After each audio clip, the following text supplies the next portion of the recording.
দাঁড়িয়ে আছি ব্রিজের রেলিংয়ের উপর আর তাকিয়ে আছি কালো ছায়ার ভিতরে জ্বলতে থাকা তারাগুলোর দিকে আর কথা বলছি আমার বোনের সাথে।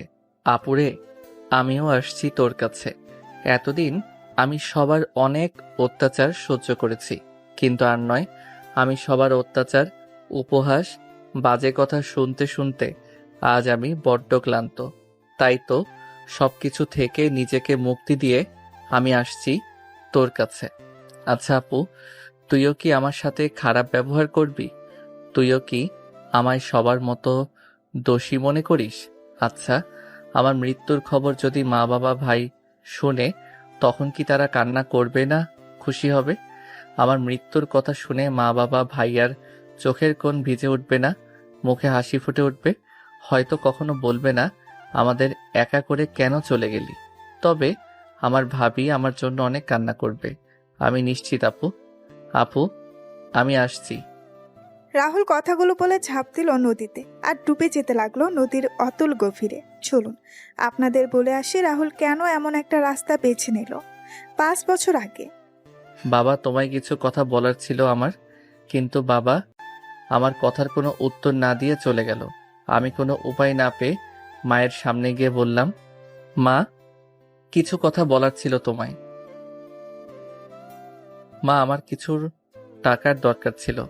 কলেজের ফি আর একটা সোয়েটার কিনতে হবে, খুব ঠান্ডা পড়েছে তো। তোর এসব ঢঙের কথা শোনার মতন আমার টাইম নাই। হাসছে কলেজের টাকা নেওয়ার জন্য, পড়ালেখার বেলায় অষ্টরম্ভা আর টাকা লাগে। মা, সামনে ফাইনাল পরীক্ষা, তাই দিতে হবে।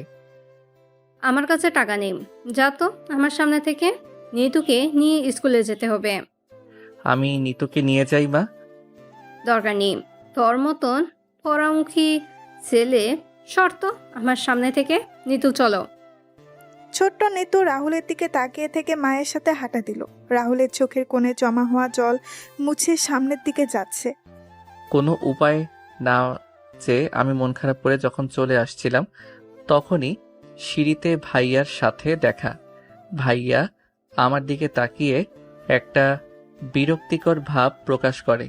আমি বুঝতে পেরে একপাশে দাঁড়িয়ে গেলাম আর বললাম, ভাইয়া। ধুর, আজকের দিনটা আমার পুরো খারাপ হয়ে গেল বুঝি। কি হয়েছে? আমার কলেজের ফি দেওয়া লাগতো আর একটা সোয়েটার কিনতাম, যদি কিছু টাকা দিতে। থাপ্পড় খাওয়ার আগে সর আমার সামনে থেকে। তোকে আমি টাকা দেই আর আমাদের ব্যবসায় লাল বাতি জ্বলো? তোর জন্য আমাদের পরিবারের এত অশান্তি, সকাল সকাল মেজাজটাই খারাপ করে দিল। রাহুল মন খারাপ করে তার রুমের দিকে যাচ্ছিল। তখনই রাহুলের ভাবি রাহুলের হাত টেনে ধরে। রাহুল পেছনে তার ভাবিকে দাঁড়িয়ে থাকতে দেখে বলে।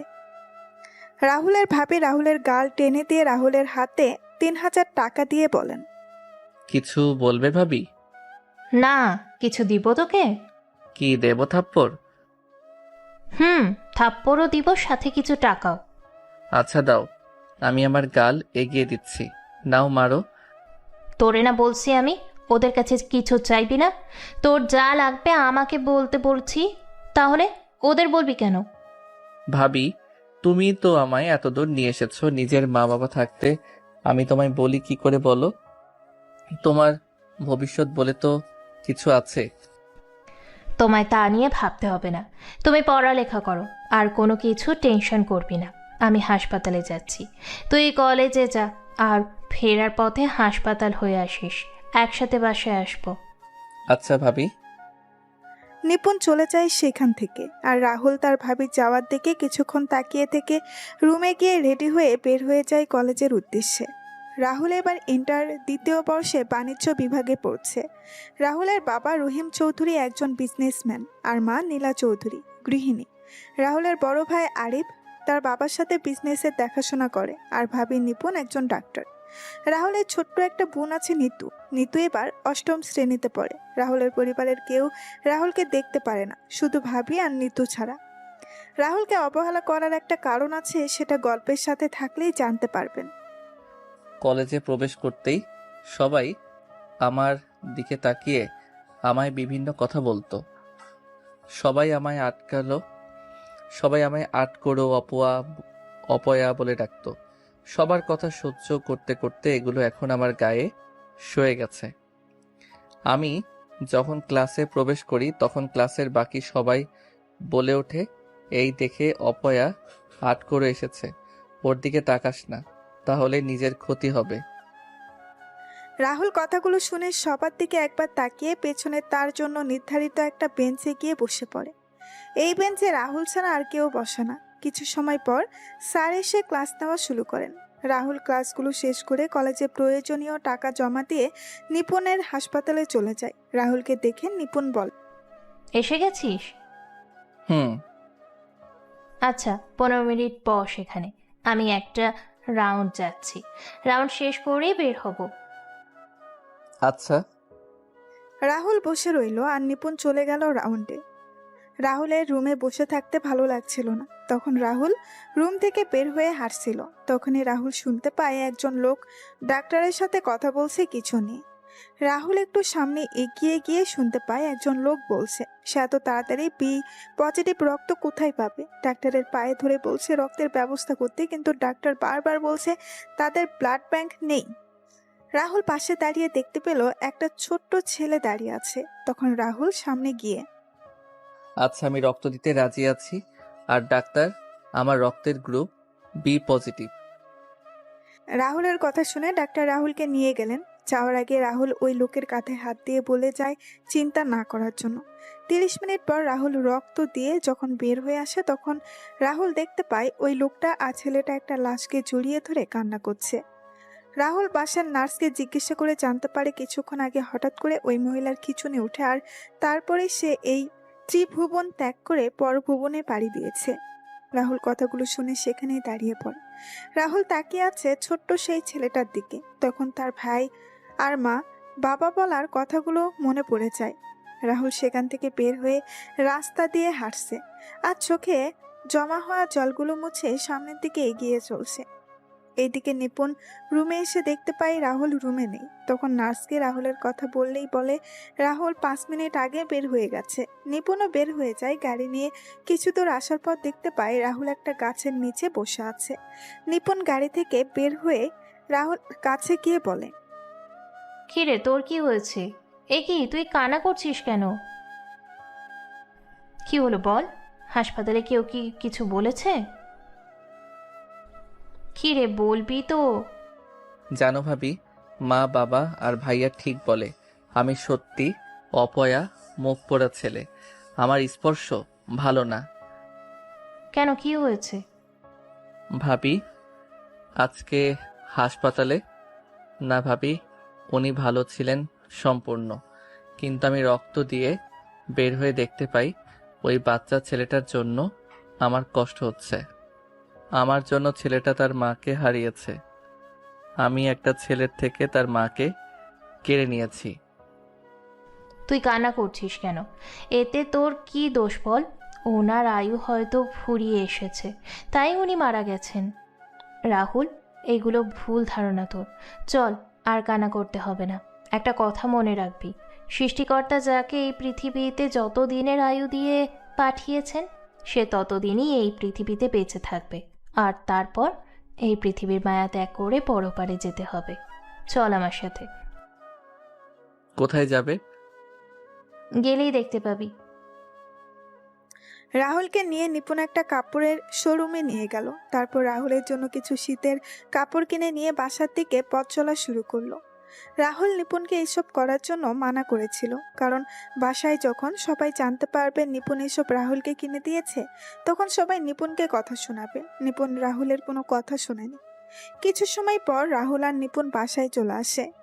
রাহুল আর নিপুণ বাসায় ঢুকে দেখতে পায় রাহুলের মা আর নিতু রাহুলের বাবা বসে আছেন ড্রয়িং রুমে। রাহুলের হাতে ব্যাগ দেখে নিতু দৌড়ে আসে আর ব্যাগগুলো নিয়ে দেখতে লাগলো। নিতু সব কিছু দেখে বলে, ভাইয়া, আমার জন্য কিছু নিয়ে আসুনি? হুম, এনেছি। এই নে চকলেটগুলো। আমার লক্ষ্মী ভাইয়া। তুই টাকা পেলি কোথায়? বোঝো না, কোথায় পাবে? নিশ্চয় নিপুণের থেকে নিয়েছে। মা বাবা, রাহুল আমার কাছ থেকে টাকা চেয়ে নেয়নি, আমি রাহুলকে দিয়েছি। সে তো নিতে চায়নি, কিন্তু আমি জোর করে দিয়েছি। আর রাহুল এখানে দাঁড়িয়ে আছিস কেন? রুমে যা তোর, আমি খাবার নিয়ে আসছি। মায়ের চেয়ে মাসির দরদ বেশি। হ্যাঁ মা, মা যদি নিজের ছেলেকে সহ্য করতে পারে না, তাহলে মাসির তো দরদ তো বেশি হবে। রাহুল চলে যায় তার রুমে আর নিপুণ চলে যায় তার রুমে। কিছুক্ষণ পর রাহুলের বাবার ফোন বেজে ওঠে। রাহুলের বাবা ফোন রিসিভ করে দাঁড়িয়ে যান আর বলেন, কি কবে আসছে তোর মেয়ে? ওপাশ থেকে কি বলছে শোনা যাচ্ছে না। রাহুলের বাবা ফোন রেখে রাহুলের মাকে বলেন, জাহিদ কল দিয়েছিল এখন। কি বললেন জাহিদ ভাই? তার মেয়েকে নিয়ে আমাদের এখানে বেড়াতে আসছে কিছুদিনের জন্য। তাহলে তো ভালোই, আসুক না। কালকে এয়ারপোর্ট থেকে নিয়ে আসতে হবে। কালকে রাশিয়ান কোম্পানির লুকোইল এর সাথে আমাদের মিটিংয়ের প্রজেক্টটা যদি পেয়ে যায়, তাহলে আমরা দেশের 1 নম্বর কোম্পানিতে পরিণত হব। আমি আর আরিফের জন্য কালকের সকালে বের হয়ে যাব, আর ড্রাইভার ও আমাদের সাথে থাকবে। তাহলে দিয়াকে কে নিয়ে আসবে? বাসায় তো একজন আছে, সে না হয় নিয়ে আসবে। কিন্তু যদি কিচ্ছু হবে না। পরের দিন সকালে রাহুল তার রুমে পড়ছিল, তখনই নিপুণ রাহুলের রুমে খাবার নিয়ে আসে। রাহুল খাবার খাচ্ছিল, তখন রাহুলের বাবা আর ভাই রাহুলের রুমে আসে আর বলে যায় এয়ারপোর্ট থেকে দিয়াকে নিয়ে আসতে। রাহুল কোনো কথা না বলে হ্যাঁ বোধক মাথা নাড়ালো। সবাই চলে গেল। রাহুল আবার পড়তে শুরু করে। তখন রাহুলের ফোন বেজে ওঠে। রাহুল ফোন রিসিভ করে হ্যালো বলতেই ওপাশ থেকে বলে, কি রে, কেমন আছিস? কে বলছেন? আরে আমায় ভুলে গেলি মনু? রবিন। কি খবর তোর? এই তো ভালো আছি, তুই কেমন আছিস? বিন্দাস আছি রে। অনেক দিন পরে কথা হলো তোর সাথে। 5 বছর পর কি করছিস এখন তুই? ইন্টার দ্বিতীয় বর্ষে পড়ছি, তুই? আমিও। কোথায় আছিস? সিলেটে কি? তুই কই? বরিশালে আছি। আচ্ছা, ভালো থাকিস, পরে কথা হবে। আচ্ছা। বাহ বাহ, আমার দেবর বাবু দেখছি ফোনে কথা বলছে। আরে ভাবি, কিছু বলবে? কার সাথে কথা বলছিলে ভাইজান? রবিনের সাথে। তোমায় বলা হয়নি রবিনের ব্যাপারে। 5 বছর আগে রবিন তার বাবার ট্রান্সফারের কারণে পরিবারের সাথে বরিশালে চলে যায়। রবিন কল দিয়েছিল, তার সাথে কথা বলছিলাম। ও আচ্ছা, শোন, আজকে এই কাপড়গুলো পরে যাবি। কেন ভাবি? আমি বলছি তাই। ভাবি, আমি যেরকম আছি সেরকমই ভালো। এত ভালো পোশাক আমার জন্য না। যা বলছিস সেটাই করবি। আর তাছাড়া তোর হবু বউ আসছে। কে হবু বউ? কেন দিয়া? না ভাবি, আমি যতদিন না বাবা মায়ের কাছে ভালো হয়ে উঠছি ততদিন এসব কথা চিন্তাই করব না। আর দিয়ার কি খেয়ে দে কাজ নিয়ে আমায় বিয়ে করবে? কেন, আমার ভাই কোনো দিক দিয়ে কম কি দেখতে? না ভাবি, নিতুকে আমি যেমন বোনের চোখে দেখি, দিয়াকেও তেমন দেখি। পণ্ডিতি বাদ দিয়ে রেডি হয়ে নেন জানা। যথা আজ্ঞা ম্যাডাম। আচ্ছা। ভাবি হলে তো এরকমই হওয়া চাই। এখন শুধু আমি আমার ভাইয়া বাবা মায়ের কাছে ভালো হয়ে গেলেই আমার জীবন পরিপূর্ণ। নিপুণ চলে যায়। রাহুল রেডি হয়ে নিচে আসতেই রাহুলের মায়ের সাথে দেখা হয়। তখন রাহুলের মা বলেন, এরকম সেজেগুজে কার যে বুক খালি করতে যাচ্ছে কে জানে। মা, তুমি একটু বেশি কথা বলো। একদিন দেখবে তোমার বেশি কথা বলার জন্য কিছু একটা হবে। মা, চাবিটা। ভাইয়া, এই নে চাবিটা। রাহুল চাবি নিয়ে সেখান থেকে এয়ারপোর্টে চলে যায় আর গাড়ির সাথে হেলান দিয়ে অপেক্ষা করতে লাগে। কিছুক্ষণ পর একটা মেয়ে এসে রাহুলকে জড়িয়ে ধরে। রাহুল তো মেয়েটার জড়িয়ে ধরা দেখে বেশ অবাক হলো। রাহুল কোনো কথা বলছে না, পুতুলের মতো তাকিয়ে আছে। রাহুলকে ছেড়ে দিয়ে মেয়েটা বলে, বাহ, আগে থেকে তো বেশ হ্যান্ডসাম হয়ে গেছো। নতুন লুক, নতুন স্টাইল। কে আপনি? আমায় জড়িয়ে ধরলেন যে? আরে, আমায় চিনতে পারোনি? আমি দিয়া। কি? হ্যাঁ, চিনতে পারোনি? ও আচ্ছা, আপনি গাড়িতে বসুন, ব্যাগগুলো দিয়ে আমি গাড়িতে তুলে দিচ্ছি। রাহুল ব্যাগগুলো ডিকিতে রেখে এসে সামনের সিটে বসে দেখতে পায় দিয়া ও সামনের সিটে বসেছে। রাহুল কিছু না বলে গাড়ি স্টার্ট দিল। তখন দিয়া বলে, কি করছো এখন তুমি? গাড়ি চালাচ্ছি। আরে বলছি, পড়াশোনা কি করছো? এইচএসসি পরীক্ষার্থী আমি। আমিও তো। পরীক্ষার 1 মাস পরে, তাহলে তুমি এখানে? আমি পরীক্ষা দিতেই সিলেটে আসছি। বুঝলাম না কিছুই। আমি সিলেটের এবিএস সরকারি কলেজে ভর্তি হয়েছি, কিন্তু ক্লাস করতাম ঢাকায়। পরীক্ষা দেওয়ার জন্য এখন আমি সিলেটে। ও আচ্ছা, তা তোমার গার্লফ্রেন্ডের কি খবর? ওই রকম প্যারা আমার নাই। আর তাছাড়া বাদ দিন। আচ্ছা, তুমি সেই কবে থেকে আমায় আপনি আপনি করেই বলছো কেন? আমরা তো সমবয়সী। মেয়েদের সাথে আপনি করে কথা বলতে আমি পছন্দ করি। বাপ্পা, তা তোমার বউকে আপনি করে বলবে নাকি? বললেও বলতে পারি। কিন্তু আমি মানবো না তো। মানে কি বলছেন আপনি? বলছি, তুমি আমায় আপনি করে বলতে পারবে না। নামুন গাড়ি থেকে। গাড়ি থেকে নামবো মানে? বাসায় চলে এসেছি, তাই বলছি নামতে। ও আচ্ছা। দিয়া গাড়ি থেকে নেমে বাসার ভেতর চলে যায়। রাহুল গাড়ি থেকে বাসার কাজের লোককে ব্যাগগুলো নিয়ে যেতে বলে। গাড়ি পার্ক করে ভেতরে গিয়ে তার মায়ের সামনে চাবি রেখে চলে যায় তার রুমে। দুপুরবেলা সবাই যখন খাবার খাচ্ছিল, তখন রাহুল তার খাবার নিয়ে চলে যাচ্ছিল, তখন দিয়া বলে, রাহুল, কি ব্যাপার? তুমি এখানে আমাদের সাথে বসে খাবার খাচ্ছ না কেন? আমি টিভির সামনে বসে খাবার খাই। ভাইয়া, আমিও তোমার সাথে বসে খাবো। আচ্ছা আয়। কোনো দরকার নেই, এমনি আমার সব কিছু হারিয়েছি। তোর জন্য এখন আমার মেয়েকে হারাতে পারবো না। মা, খাবার ঠান্ডা হয়ে যাচ্ছে, খেয়ে নিন। রাহুল, যা ভাই, তুই টিভি দেখে খাবার খেয়ে নে। নিতু, তোরে যদি ওর সাথে আবার কথা বলতে দেখি তাহলে কিন্তু খুব খারাপ হয়ে যাবে। আমার ভয় হয় তোকেও না কবে হারিয়ে ফেলি। আন্টি, এমন করে বলছো কেন? নিতু তো রাহুলের বোন। তো রাহুলের সাথে কথা বলবে না তো কার সাথে কথা বলবে? দিয়া, খাবার খেয়ে নাও, পরে না হয় কথা বলা যাবে। রাহুল, তোর কিছু লাগবে? না ভাবি। রাহুল খাওয়া দাওয়া শেষ করে তার রুমে গিয়ে ঘুমিয়ে যায়। বিকেলে রাহুলের ফোনের শব্দে ঘুম ভেঙে যায়। রাহুল ফোন হাতে নিয়ে দেখতে পায় unknown number. Rahul call receive করতেই ওপাশ থেকে বলে ওঠে, কি জনাবের ঘুম হয়েছে কি? কে বলছেন আপনি? তোমার বউ বলছি। কি বললেন আপনি? বউ বলেছি, বউ। ফোন রাখলাম আমি। যত সব ফালতু। ফোন রাখলে এখন তোমার রুমে চলে আসবো কিন্তু। তাই আমি আসার আগে তুমি ছাদে চলে এসো। আজব তো, কে আপনি? ওই কুত্তা, আমি দিয়া বলছি। ছাদে আই, কথা আছে। আপনি? হ্যাঁ, ছাদে আই। পারবো না, রাখুন তো আপনি ফোন। ওই কুত্তা, আমি নিচে আসলে কিন্তু তোর খবর আছে বলে দিলাম। দিয়া কথাগুলো বলে ফোন কেটে দেয়। রাহুলও বিছানায় পড়েছিল। তখন রাহুল মনে মনে বলে, কি মেয়ে রে বাবা, এ তো দেখছি মারাত্মক ডেঞ্জারাস মেয়ে। কি করব এখন? না, একবার যে দেখে আসি কি জন্য ডেকেছে। রাহুল রুম থেকে বের হয়ে ছাদে গিয়ে দেখতে পায় দিয়া ছাদে পায়চারি করছে। দিয়া রাহুলকে দেখতে পেয়ে বলে, যাক, বাধ্য ছেলের মতো চলে এসেছিস দেখছি। বলুন কি বলবেন? আমায় এখানে আপনার সাথে কথা বলতে দেখলে মা বাবা আমায় বকাঝকা করবে। তারা আসার আগে বলুন কি জন্য ডেকেছেন। প্রেম করার জন্য ডেকেছি জনাব। এই কি বললেন আপনি? কিছু বলি নাই তো। হ্যাঁ বলুন। বাইরে যাব, চল ঘুরে আসি। না, আমি যাব না। চিন্তা নেই, আমি আন্টির থেকে পারমিশন নিয়ে এসেছি। মা বলেছে যাওয়ার জন্য? হ্যাঁ আন্টি বলেছে, সাথে ভাবিও বলেছে। চলুন। কলেজে গিয়ে ক্লাস করা, বাসায় এসে মা ভাইয়ের মুখে কটু কথা শোনা, ভাবে স্নেহ ভালোবাসা আর দিয়ার সাথে পড়াশোনা করা, সব কিছু মিলিয়ে রাহুলের দিনগুলো ভালোই চলছিল। এভাবেই কিছুদিন চলে যায়। রাহুল আর দিয়ার পরীক্ষার দিন চলে আসে।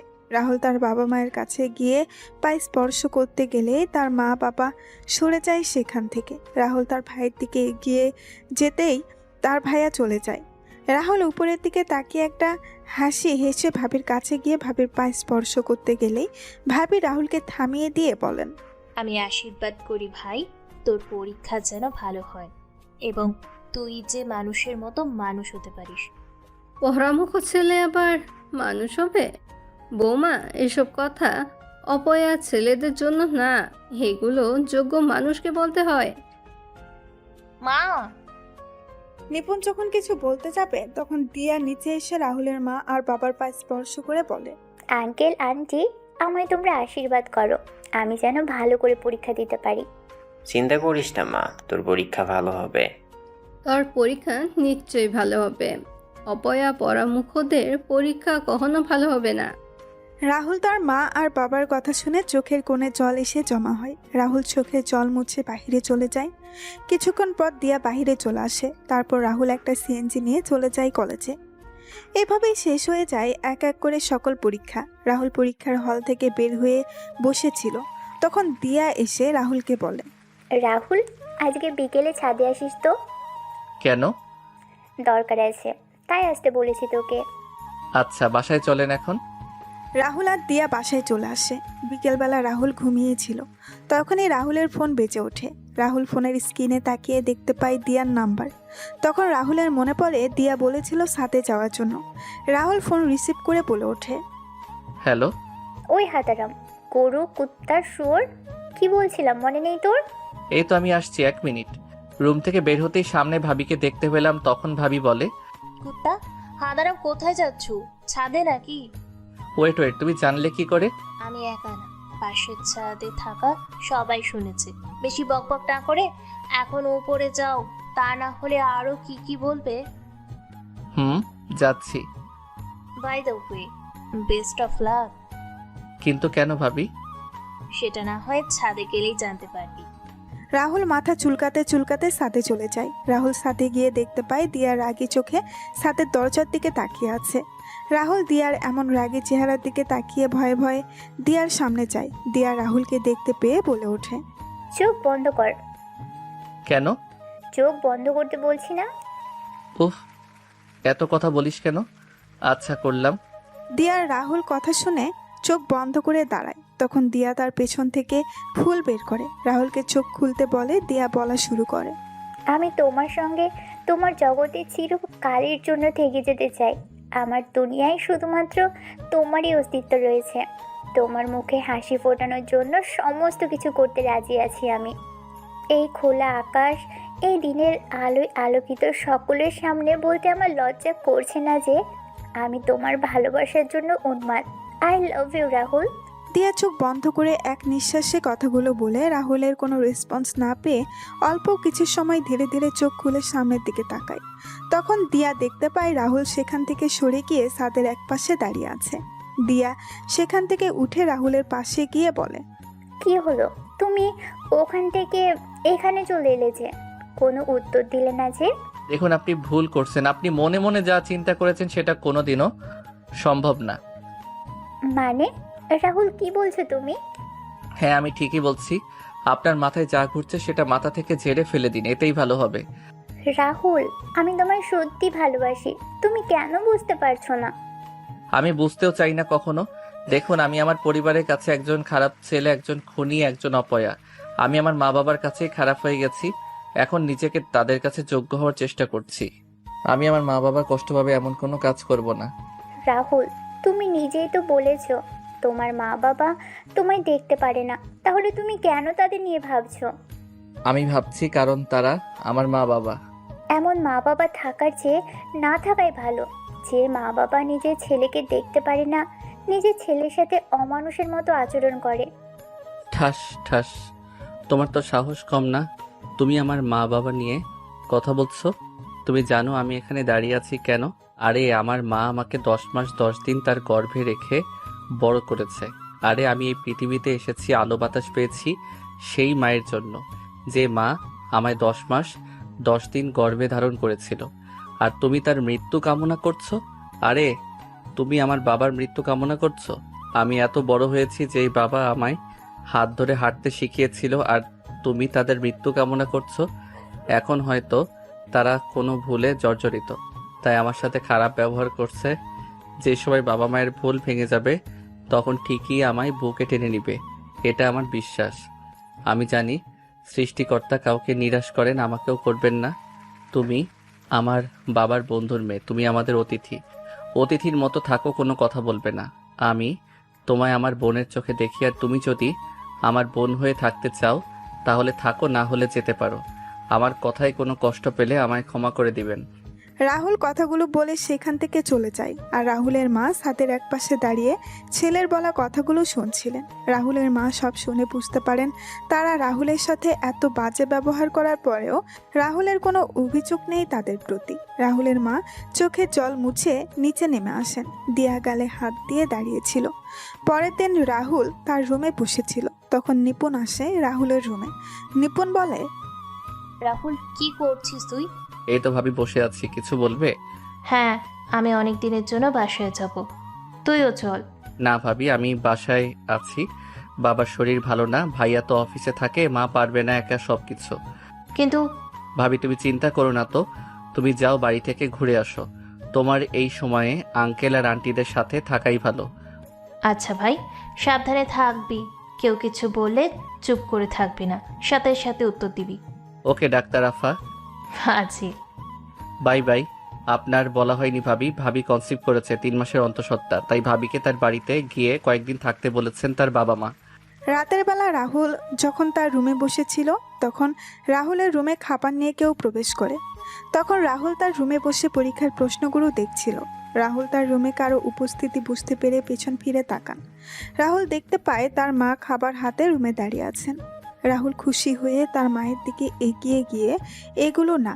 রাহুলের মা রাহুলের দিকে তাকিয়ে বুঝতে পারলেন রাহুল কেন আসলো না। রাহুলের মা বলেন, খাওয়াটা খেয়ে আমায় উদ্ধার করো নবাব সাহেব। আচ্ছা মা, রেখে যাও, আমি খেয়ে নিব। হ্যাঁ, খেয়ে নাও। রাহুলের মা চলে গেলেই রাহুল খাবার খেয়ে ঘুমিয়ে পড়ে। কয়েকদিন ধরে রাহুল একটা জিনিস লক্ষ্য করলো, রাহুলের মা রাহুলের সাথে আগের মতো খারাপ ব্যবহার করে না, আর নিতুকে রাহুলের সাথে কথা বলতে দেখেও কিছু বলে না। রাহুলও মনে মনে অনেক খুশি ছিল যে তার মা তার সাথে ভালো ব্যবহার করছে। দিয়া রাহুলকে আর ওই দিনের পর ভালোবাসার কথা বলেনি। দিয়া রাহুলের সাথে ভাই বোনের মতো ব্যবহার করে। একদিন রাহুলের মা বাবা আর ভাই নিপুণকে নিয়ে আসার জন্য নিপুণের বাসায় চলে যায়। রাহুল, দিয়া আর নিতু কথা বলতে বলতে সিঁড়ি বেয়ে নিচে নামছিল। হঠাৎ করে নিতু পা পিছলিয়ে পড়ে যায়। সাথে সাথে নিতুর মাথা ফেটে রক্ত বের হয় আর অজ্ঞান হয়ে যায়।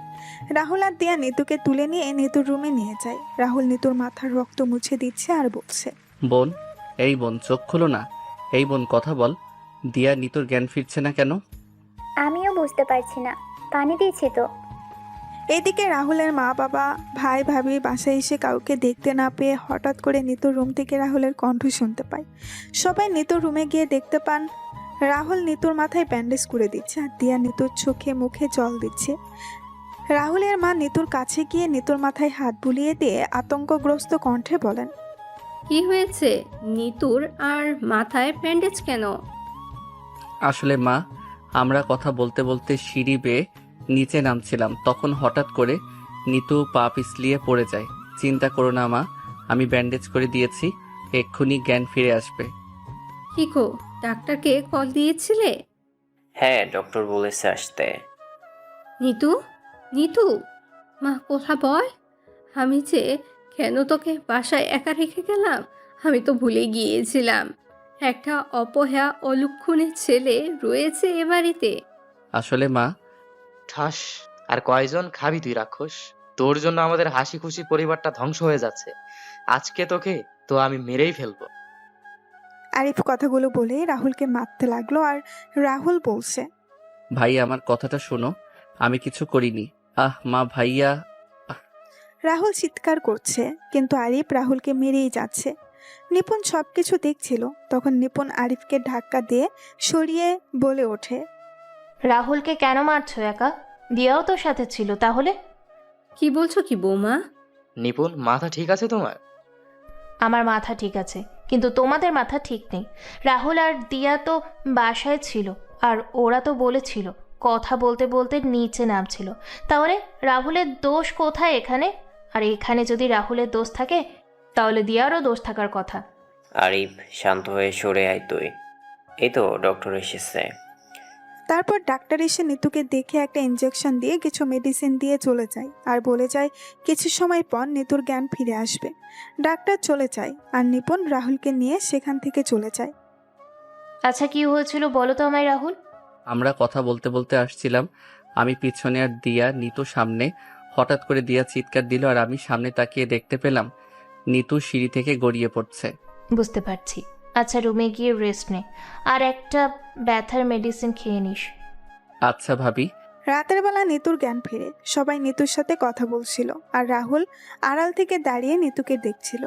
সবাই রুম থেকে বের হয়ে যাওয়ার পর রাহুল গিয়ে নিতুর পাশে বসে আর বলে, কেমন লাগছে এখন তোর নিতু? ভালো ভাইয়া। বেশি ব্যথা করছে কি?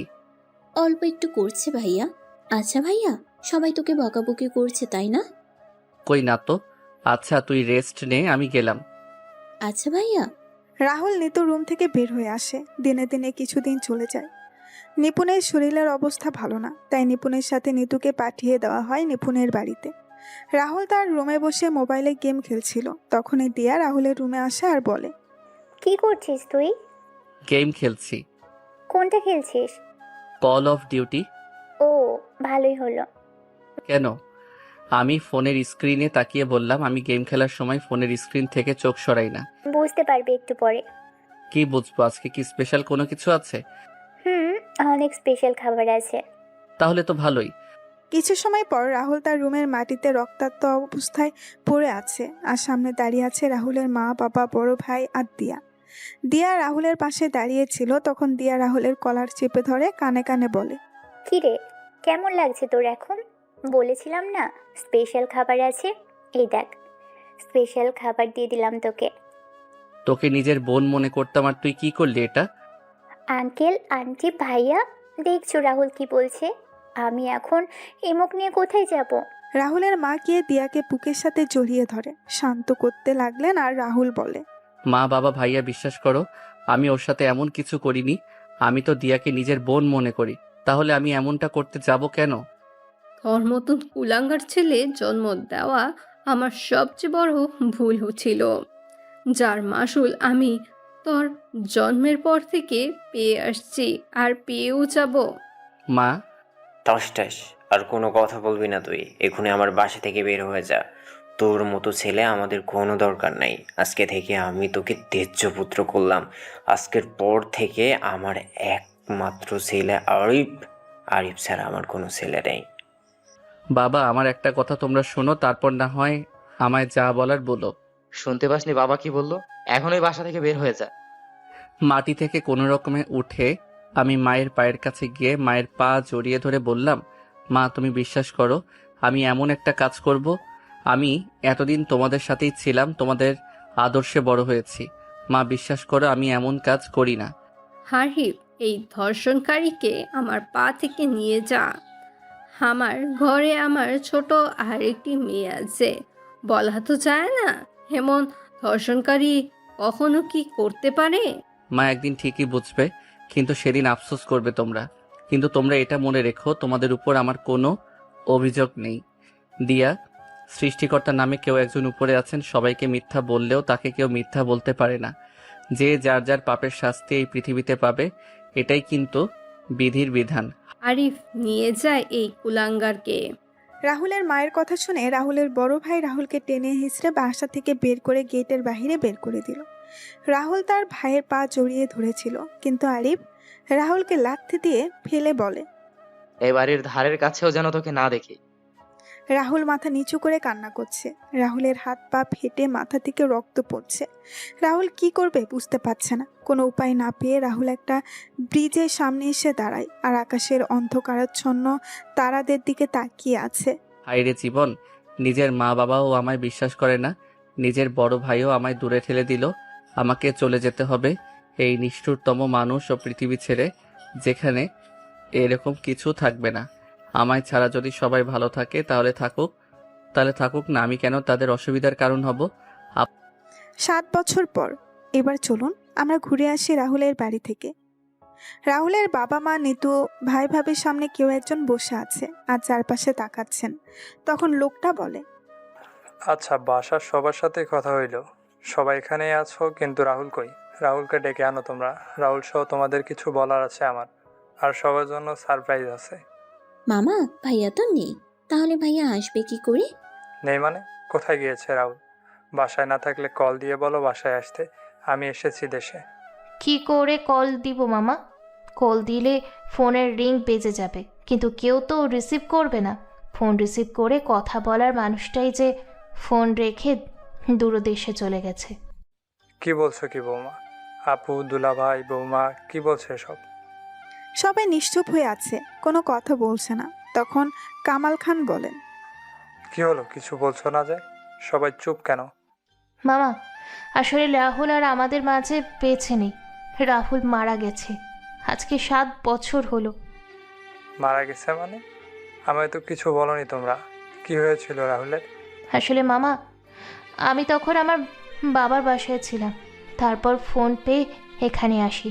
আর এখানে এসে জানতে পারি হঠাৎ একদিন পুলিশ একটি অর্ধগলিত লাশ নিয়ে বাড়িতে আসে আর বলে লাশের সাথে মানি ব্যাগ থেকে একটা আইডি কার্ড পেয়েছে, যার নাম রাহুল। একদিন দিয়ে ভালোই হয়েছে, রাহুল মারা গেছে। না হলে আরও কষ্ট পেয়ে মরতে হতো। ছেলেটা তার জীবনে যে অবহেলা পেয়েছে, বেঁচে থাকলে হয়তো আরও অবহেলা কষ্ট পেতে হতো। কষ্ট পেয়ে মরতে হলো মানে? মামা, বড় অপুর মৃত্যুর জন্য সবাই রাহুলকে অপমান করত, মারধর করত। আমার শ্বশুর শাশুড়ি তো তার ছেলেকে অপয়া, মুখ পোড়া আরও কত কিছু বলে অপমান করত। আর আমার স্বামী তো উঠতে বসতে রাহুলকে মারধর করত। আমি এদের না দেখলে বিশ্বাস করতে পারতাম না একজন বাবা মা ভাই কতটা অমানুষ হতে পারে। নিপার মৃত্যু হয়েছে মানে? আপু, দুলাভাই, তোমরা নিপার লাশ পেয়েছো কি কখনো? মেয়ের লাশ পাবো কি করে বল? মেয়ের লাশটা যে নদীর স্রোতের সাথে ভেসে গেছে। ওই দিন যদি ওই মুখ পোড়া ছেলেটার সাথে না যেত, তাহলে হয়তো আমার বড় মেয়েটাকে হারাতে হতো না। আচ্ছা, নিপা, নিপা, ভিতরে আয় তোরা। কামাল খানের মুখে নিপা নাম শুনেই সবাই বেশ অবাক হয়ে যায়। সবাই কামাল খানের দিকে এবং সদর দরজার দিকে তাকাচ্ছে। কিছু সময় পর সবাই দেখতে পায় নিপা চোখের জল মুছতে মুছতে তার মামি ও কয়েকজন ভেতরে প্রবেশ করে। নিপা চোখের জল মুছে তার মামার সামনে এসে দাঁড়ায়। তখন রাহুলের মা বলেন, ভাই, এই তো আমাদের নিপা। হ্যাঁ, আমাদের নিপা। মারে, তুই বেঁচে আছিস? কথাটা বলে রাহুলের মা বাবা যখন নিপার সামনে এসে নিপাকে জড়িয়ে ধরবে, তখন নিপা তাদের হাতের ইশারায় থামিয়ে দিয়ে বলে, কে আপনারা? আমি আপনাদের চিনি না। মামা, চলো এখান থেকে। মা, তুই কি বলছিস এসব? আমরা তোর বাবা মা, আমাদের চিনতে পারছিস না তুই? কোনো খুনিদের সাথে আমার কোনো সম্পর্ক নেই। আমি এখানে এসেছিলাম আমার ভাইয়ের সাথে দেখা করার জন্য, কিন্তু আমার ভাই যখন এখানে নেই, তখন এখানে থেকে আমার কোনো লাভ নেই। আপু, কি বলছিস এসব? এইটা তো তোর বাড়ি। এই বাড়ি ছেড়ে কোথায় যাবি তুই? তোদের মতো খুনিদের সাথে আমার কোনো সম্পর্ক নেই। এই বাড়ি আমার না। যে বাড়িতে তোদের মতো খুনিরা বাস করে, সেই বাড়ি কখনো আমার হতে পারে না। নিপা, শান্ত হ মা তুই। মামা, এরা 3 জনে মিলে আমার ভাইটাকে মেরে ফেলেছে। আমি কি করে শান্ত হব তুমি বলতে পারো মামা? যে ভাইয়ের কারণে আমি এখনো এই পৃথিবীতে বেঁচে আছি, আজ সেই ভাই এই পৃথিবীতে বেঁচে নেই। আমি সবাইকে বলেছিলাম রাহুলের কথাগুলো শোনার জন্য, কিন্তু রাহুলের কথাগুলো শোনেনি। উল্টো রাহুলকে অপমান করতো এরা। ছেলেটাকে বিনা দোষে ছোটবেলা থেকে অবহেলা অপমান করে এসেছে সবাই। একটা বাইরের মেয়ের কথা শুনে রাহুলকে আঘাত করে রক্তাক্ত অবস্থায় বাসা থেকে বের করে দিয়েছে এরা। তুমি কে? আপু, আমি আপনার ছোট ভাই আরিফের স্ত্রী। সত্যি একজন মা যে এত পাষাণ হতে পারে, সেটা আমি তোমায় না দেখলে বুঝতেই পারতাম না। যে ছেলেটাকে 10 মাস 10 দিন নিজের শরীরে বহন করলাম, সেই ছেলের সাথে অমানুষের মতো ব্যবহার করলে তুমি। ছি মা, ছি। রাহুলের মা বাবা মাথা নিচু করে বসে আছেন, কোনো কথা বলছেন না। নিপা আবার বলে ওঠে, মামা, তুমি এখানে থাকবে এখনো? আমি গেলাম, তুমি আসো। মা, তুই আমাদের ছেড়ে যাস না। তোকে এতদিন পরে ফিরে পেয়েছি, তোকে আর হারাতে দিব না। আমাকে এখানে রাখতে হলে আমার ভাইকে ফিরিয়ে আনতে হবে আপনার। পারবেন আনতে আপনি? জানি পারবেন না, তাই আমাকে আটকে রাখার কোনো বৃথা চেষ্টা করবেন না আপনি। আসি আমি। নিপা বের হয়ে চলে যায় বাসা থেকে। রাহুলের মা বসে পড়েন মাটিতে আর কান্না করতে থাকেন। কিছু সময় পর কামাল খান সবাইকে নিয়ে বাসায় ফিরে আসেন। রাতের বেলা নিপা বেলকনিতে রাহুলের ছোট্টবেলার ছবির দিকে তাকিয়ে আছে আর বলছে, আমাকে একা করে চলে গেলি ভাই। রাহুল, তুই না ছোটবেলায় আমায় বলতি। ও, তুই তোর হাতের মুঠোয় আমার একটা আঙুল ধরে আমায় পৃথিবী ঘুরিয়ে দেখাবি? ভাই, তুই আমায় একা রেখে চলে গেলে পৃথিবী ছেড়ে, আমি তোর জন্য কিছুই করতে পারিনি রে, বড় বোন হয়ে। কিন্তু তুই ছোট ভাই হয়ে আমার জন্য অনেক কিছু করেছিস। ভাই, আয় না তুই ফিরে, আমি যে তোকে খুব মিস করছি রে ভাই। এইদিকে রিমি তার বান্ধবী জয়ীকে বলছে, কি ব্যাপার, কয়েকদিন যাবত ওই ছেলেটাকে কলেজে দেখতে পাচ্ছি না কেন? কার কথা বলছিস? আরে ওই যে একটা ছেলে খাবার ডেলিভারি দিয়ে যায় আমাদের বাসায় এসে। হঠাৎ করে ছেলেটার খোঁজ নিচ্ছিস কেন? প্রয়োজন তো আছেই। এদিকে রবিন ঘুম থেকে উঠে বলছে, রাজ, এই রাজ, আর কত ঘুমাবি? ওঠে এবার। হ্যাঁ বল। ওঠে তাড়াতাড়ি, 9:30 বাজে। আজকে স্যার বলেছিল 10টার আগে অফিসে গিয়ে তার সাথে কাজে যাওয়ার আগে দেখা করার জন্য। হ্যাঁ উঠছি। ওই শাল্লা বইরারে যদি পাইতাম তাহলে। হয়েছে, আর কথা কইতে হইব না মনু। আচ্ছা মনু, মই এখন আইতেছি। রাজ ফ্রেশ হয়ে এসে দুজনে নাস্তা করে বের হয়ে যায় অফিসের উদ্দেশ্যে। রাজ আর রনির অফিসে এসে স্যারের সাথে দেখা করে এসে দুজনেই বসে থাকে ওয়ার্ডার আসার জন্য। তখন রবিন বলে, কয়েকদিন ধরে আমাদের কলেজে যাওয়া হচ্ছে না, আর কয়েকদিন পরেই কলেজের 2য় বর্ষের ফাইনাল পরীক্ষা। কি করব কিছু বুঝতে পারছি না। চিন্তা করিস না, কালকে যাব। যত তাড়াতাড়ি সম্ভব নোট সংগ্রহ করে পড়া শুরু করে দিতে হবে রে। হ্যাঁ রে বল্টু। ডং করবি না শালা। আচ্ছা, আমার ভুল হয়েছে। আচ্ছা, তোকে দেখছি ওই সবুজ বাগানের রাস্তা ধরে 3তলা বাসায় ডেলিভারি দিতে দেখা যায়। কাহিনী কি বলতো? বন্ধু, কি আর কমুক? বল, কি হয়েছে? ভাই আর বলিস না, এক বদমেজাজি মেয়ে খাবার অর্ডার করে আর অফিসে ফোন দিয়ে বলে আমাকে খাবার ডেলিভারি করার জন্য। কেন? ভাই সে অনেক কথা রে। আজকে শুক্রবার, তেমন কাজ নেই, বল কি কাহিনী। মনে পড়ে তোর? 1 মাস আগে আমরা একটা রাস্তা দিয়ে আসছিলাম, তখন কয়েকটা মেয়ে বসেছিল আর আমাদের নিয়ে হাসাহাসি করে কথা বলছিল। তখন তুই আমি রেগে মেয়েদেরকে বিভিন্ন কথা বলি, তখন একটা মেয়ের সাথে ঝগড়া করি। হ্যাঁ মনে আছে তো। আচ্ছা, একটু ক্লিয়ার করে বলতো মামা আমায় সবকিছু। রাজ বলে, শোন তাহলে। 1 মাস আগে। এই বদমেজাজি কথাটা কে বলেছে? কেন? বলতে বলেছি তোদের। রবিন চল তো, এখানে থেকে কোনো লাভ নেই।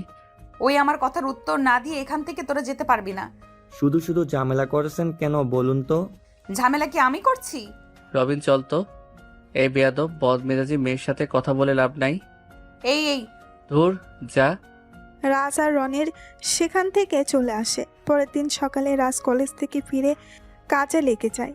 তখন একটা খাবারের অর্ডার আসে। রাজ খাবারের অর্ডার নিয়ে চলে যায় ডেলিভারি দিতে। রাজ একটা বাসার সামনে এসে বেল দিল। কিছু সময় পর কেউ একজন দরজা খুলে দিল। রাজ তার ব্যাগ থেকে খাবার বের করতে করতে বলল, স্যার এই নিন আপনার অর্ডার করা খাবার। চোখের কি মাথা খেয়েছেন? বদমেজাজি, সরি, কিন্তু এখানে তো আরমান শিকদারের নাম লেখা। উনি আমার বাবা। আচ্ছা খাবারগুলো দে। এই নেন। কিছু সময় পর রাজ টাকা নিয়ে সেখান থেকে চলে আসে। পরের দিন সকালে রাজকে তার অফিস থেকে কল দিয়ে বলে তাকে একটা অর্ডার দেওয়া হয়েছে এবং মোবাইল নাম্বার ও ঠিকানা বলে দেওয়া হয়। রাজ খাবার পিক করে অফিস থেকে দেওয়া ঠিকানায় চলে যায়। রাজ সেখানে গিয়ে দেখতে পায় একটা নির্জন রাস্তা, কেউ নেই। রাজ তখন ফোন বের করে ওই মোবাইল নাম্বারে কল দিল। হ্যালো, কে বলছেন? হ্যালো ম্যাম, আপনার একটা খাবারের অর্ডার ছিল। আমি খাবার নিয়ে আপনার দেওয়া ঠিকানায় চলে এসেছি। ও, আমি তো ওই জায়গা থেকে চলে এসেছি। আচ্ছা আপনি এক কাজ করুন, আমি হাতিমবাগ পয়েন্টে আছি, আপনি এখানে চলে আসুন। আচ্ছা।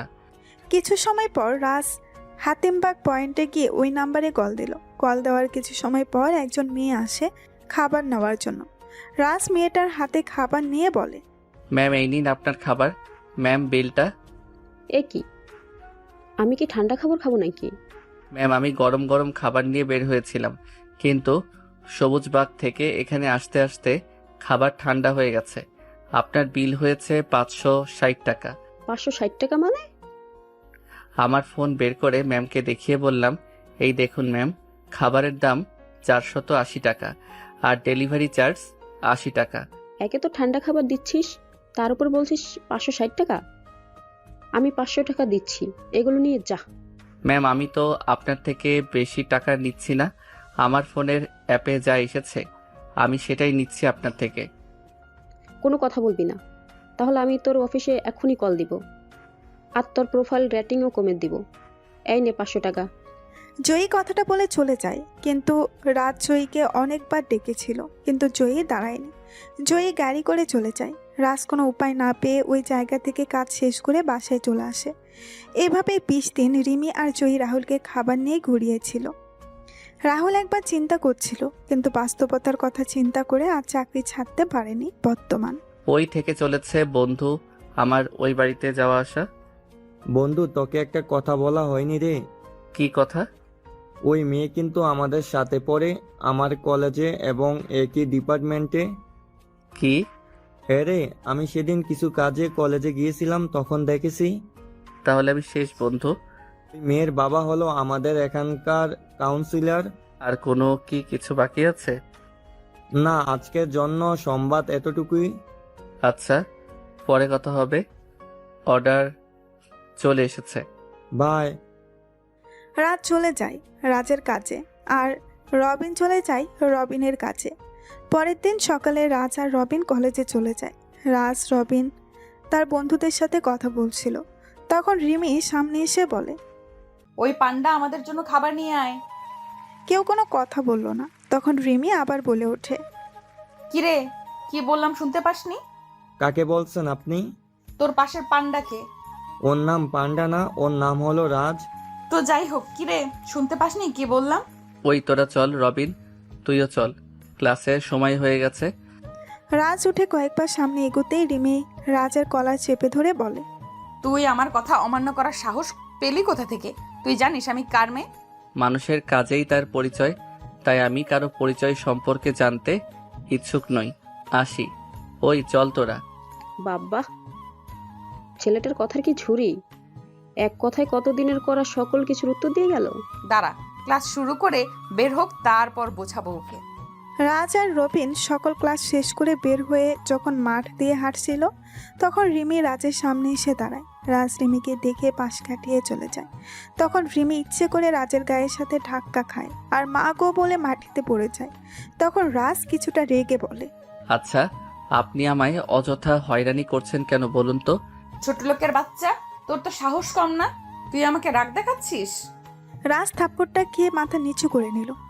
তখন রিমি আবার বলে উঠল, তুই আমার সম্পর্কে না জেনে আমার সাথে বেয়াদবি করেছিস। ওই দিন আমাকে বাজে কথা বলেছিস। জানিস আমি চাইলে তোকে এই কলেজ এবং শহর ছাড়া করতে পারি। মেয়েটার মুখে কলেজ ও শহর ছাড়ার কথা শুনে কিছুটা ভয় হলো।